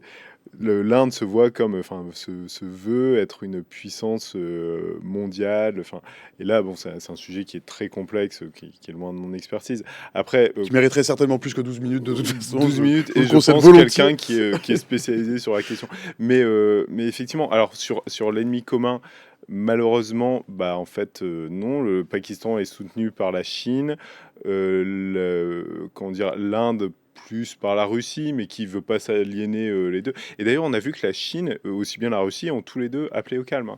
Donc, il y a, en fait, c'est vraiment quelque chose. Moi, je pense là encore de mon point de vue, mais centré sur la dissuasion, ce qui fait assez ce qui fait entre guillemets peur, c'est pas les deux, les gouvernements des deux pays, je pense, ont pleinement conscience du risque d'embrasement, du risque de crise, etc. Ils sont formés normalement à ces questions de dissuasion, etc. En fait, ce qui est plus inquiétant, c'est les opinions publiques des deux côtés qui sont chauffées à blanc avec un nationalisme qui est très très important des deux côtés, et donc le risque en fait que l'opinion publique dans chaque pays pousse, alors ça peut en fait, ce qui est en plus terrible, c'est que ça peut venir en fait pousse leurs parlementaires qui eux ne sont pas formés à ces questions-là, qui eux vont faire pression sur le gouvernement qui va en fait se retrouver dos au mur. Et c'est plus là que se trouve une vulnérabilité que sur les gouvernements en tant que tels. Les gouvernements en tant que tels, normalement, sont conseillers, maîtrisent ces questions-là. Donc le risque d'embrasement vient plus, donc comme disait Charlotte, des opinions publiques qui sont vraiment très très chauffées à blanc, que vraiment des autorités des pays. Alors, je pense, enfin j'espère, à ce stade d'ailleurs, on est plus sur, on espère. Quand même, depuis 2014, on a un pouvoir qui est, enfin, certes nationaliste, mais xénophobe. C'est vraiment pas une micro-donnée. Parce que là, on a l'impression que les deux pays se détestent, mais en fait, les deux sociétés, elles se connaissent très bien, enfin, elles se connaissent beaucoup. On écoute de la musique de films Bollywood, entre guillemets, au Pakistan, qui a été interdit suite au truc, mais je veux dire, il y a des passages entre les deux sens. Enfin, on a des aliments proches, enfin, vous voyez, c'est pas du tout aussi, et très notamment sur le cricket. Alors le cricket, on le partage, on s'oppose, mais je veux dire, on a et le cinéma, on a vraiment vous voyez, ça se parle en fait. C'est pas du tout aussi figé, très notamment en termes des sociétés. En fait, si je peux juste, il y a un truc qui est assez drôle, enfin drôle entre guillemets, c'est les défilés militaires des deux côtés, ou même au niveau de la frontière.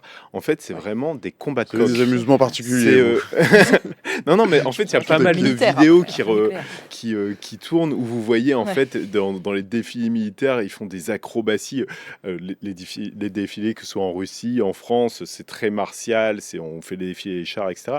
Là, c'est presque des concours d'acrobatie. À la frontière, vous allez les voir, c'est du combat de coq où on se pavane, on fait grossir les muscles, etc. Enfin, il y a un côté presque comique à cette confrontation, quoi. Modulo le fait que, parce que j'ai des collègues qui ont travaillé là-dessus, il y a aussi une catharsis là-dedans, parce qu'en fait, en montrant ses muscles, en fait, vaut mieux faire des défilés un peu où tu te la racontes que de se taper dessus. Donc mais il y a structurellement, historiquement, depuis les deux pays, comme tu dis à la frontière, je vois carrément de quoi tu parles, une mise en scène de l'affrontement dans l'autre. Mais pour revenir juste à mon point rapidement, là, en Inde, vraiment, on est sur du xénophobe. Donc il y a vraiment une haine en fait du musulman, et d'ailleurs, en répercussion aussi des attentats, en tout cas des attaques du 22 avril, a priori des attentats, parce que c'est des civils qui sont décédés. Donc, il y a eu des lynchages, des attaques sur des musulmans et des Cachemiris en Inde, en répercussion. Donc, vous voyez que le pouvoir, il clive aussi sur cette dimension religieuse. Et à cet égard, je suis assez d'accord, d'une part, que ça vient principalement aussi des opinions publiques, entre guillemets, mais très xénophobes aujourd'hui, mais pas que, parce que le gouvernement lui-même est très, très, très agressif. Et quand même dans la pensée de l'hindouisme politique, puisque quand je dis hindouiste, c'est pour bien distinguer ceux qui l'utilisent comme registre politique des hindous,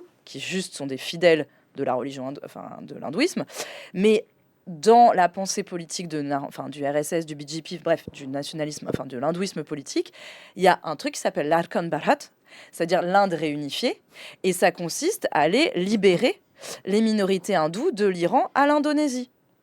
Donc, je pose juste ça là. Je dis pas que c'est pour demain. Attention, je suis pas en train de dire que l'Inde veut coloniser. C'est pas du tout ça. Ils ont vraiment déjà beaucoup de problèmes à gérer en Inde. Mais quand même, et ça, c'est pas un truc, c'est pas un gadget. C'est quelque chose qui est souvent mobilisé par les hindouistes. Parce que moi, je considère qu'ils sont plus que nationalistes. Ils sont xénophobes aujourd'hui. Ça trouve quels échos dans les opinions? Ah bah ça fonctionne. Ah oui, la Kandarat. Puis je vous dis, là c'est vraiment... comment dire ça? Moi, j'ai commencé à travailler sur ce pays en 2004, 2005. J'étais sur un pays séculariste. C'est ça qui m'intéressait. Comment on gère la diversité religieuse, à l'inverse de la laïcité. De mots, le sécularisme reconnaît tous les groupes religieux, mais ces groupes religieux sont justement reconnus par l'État à égalité et peuvent organiser leurs lois civiles. Mariage, héritage et décès. Bon, là, il y a par exemple des lois qui sont très strictement passées en fur et à mesure pour détricoter toutes les lois personnelles musulmanes. L'administration des biens religieux musulmans, il y a un mois, un truc comme ça, elle a été retirée aux organismes musulmans, dans un point de vue inclusif, pour que des hindous rentrent, parce que du coup, c'est présenté par le pouvoir en place comme des trucs inclusifs. C'est tous les jours, il y a des choses comme ça.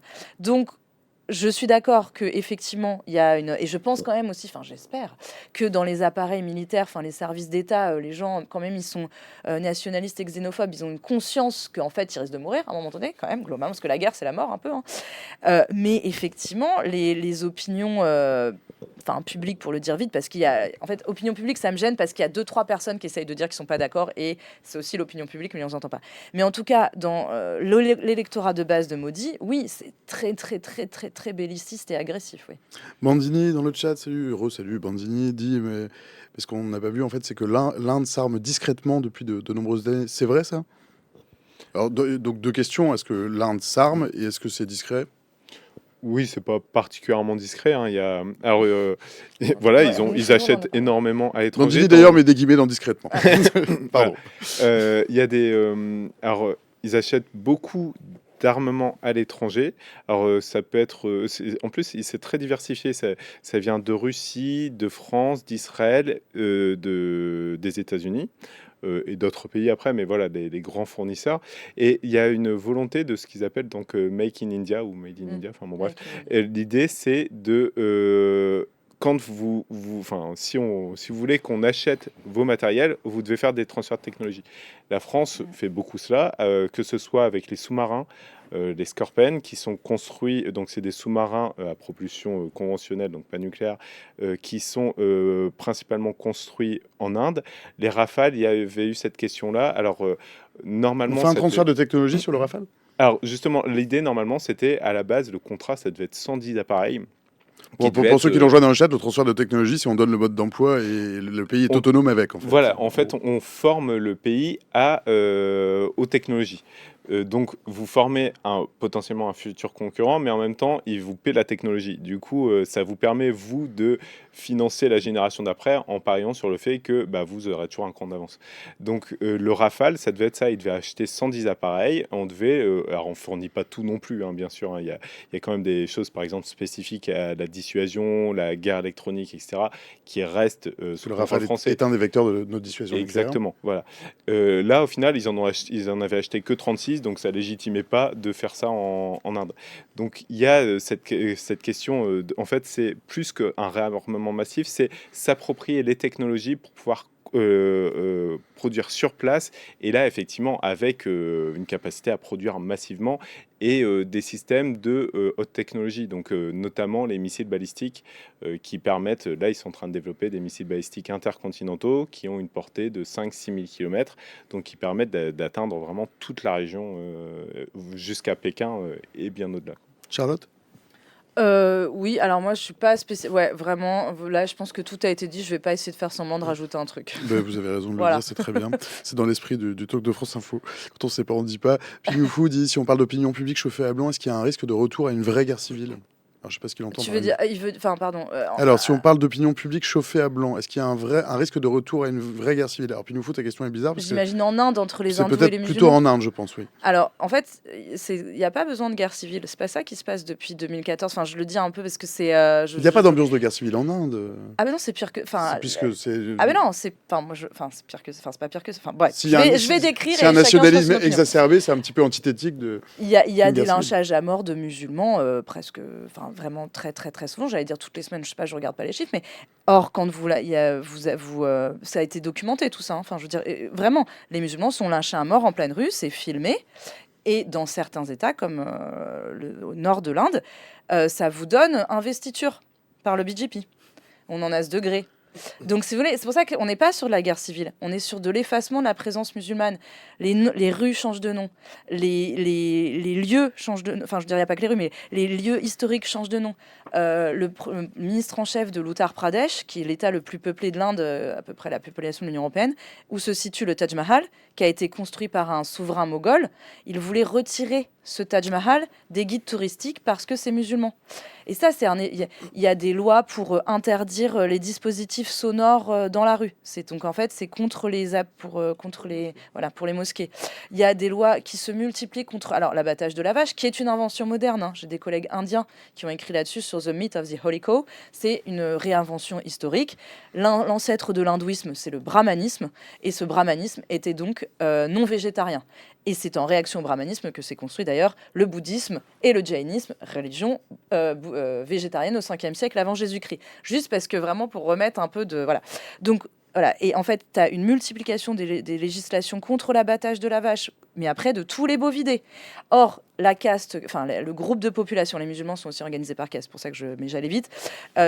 Quelles sont les populations qui s'occupent des bovidés? Ce sont les musulmans. Donc, vous les privez de leurs moyens de subsistance, vous les lynchez à mort pour ça. Il y a des campagnes très agressives pour récupérer les femmes hindoues qui auraient été mariées à des musulmans pour aller les récupérer chez elles.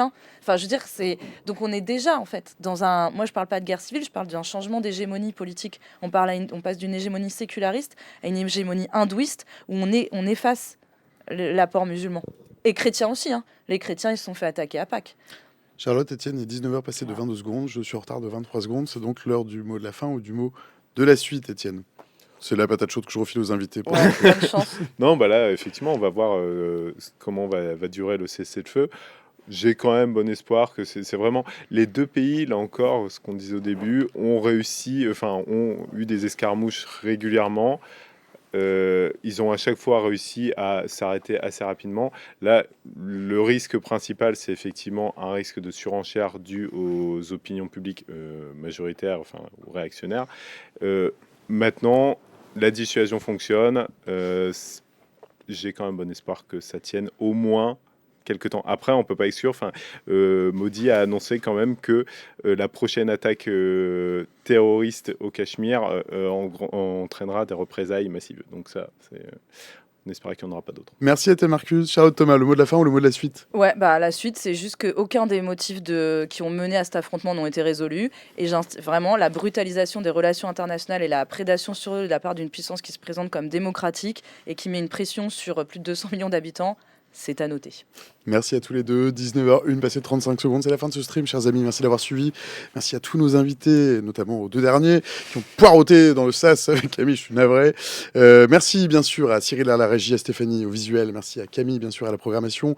Pour ceux qui veulent revoir le stream, il est dispo dans une minute sur Twitch, sur la page replay de l'émission, sur le site de France Info. Le site de France Info, c'est franceinfo.fr, bien sûr. Vous le savez, le talk de France Info, vous le retrouvez aussi sur Discord pour poursuivre la discussion, par exemple, avec moi.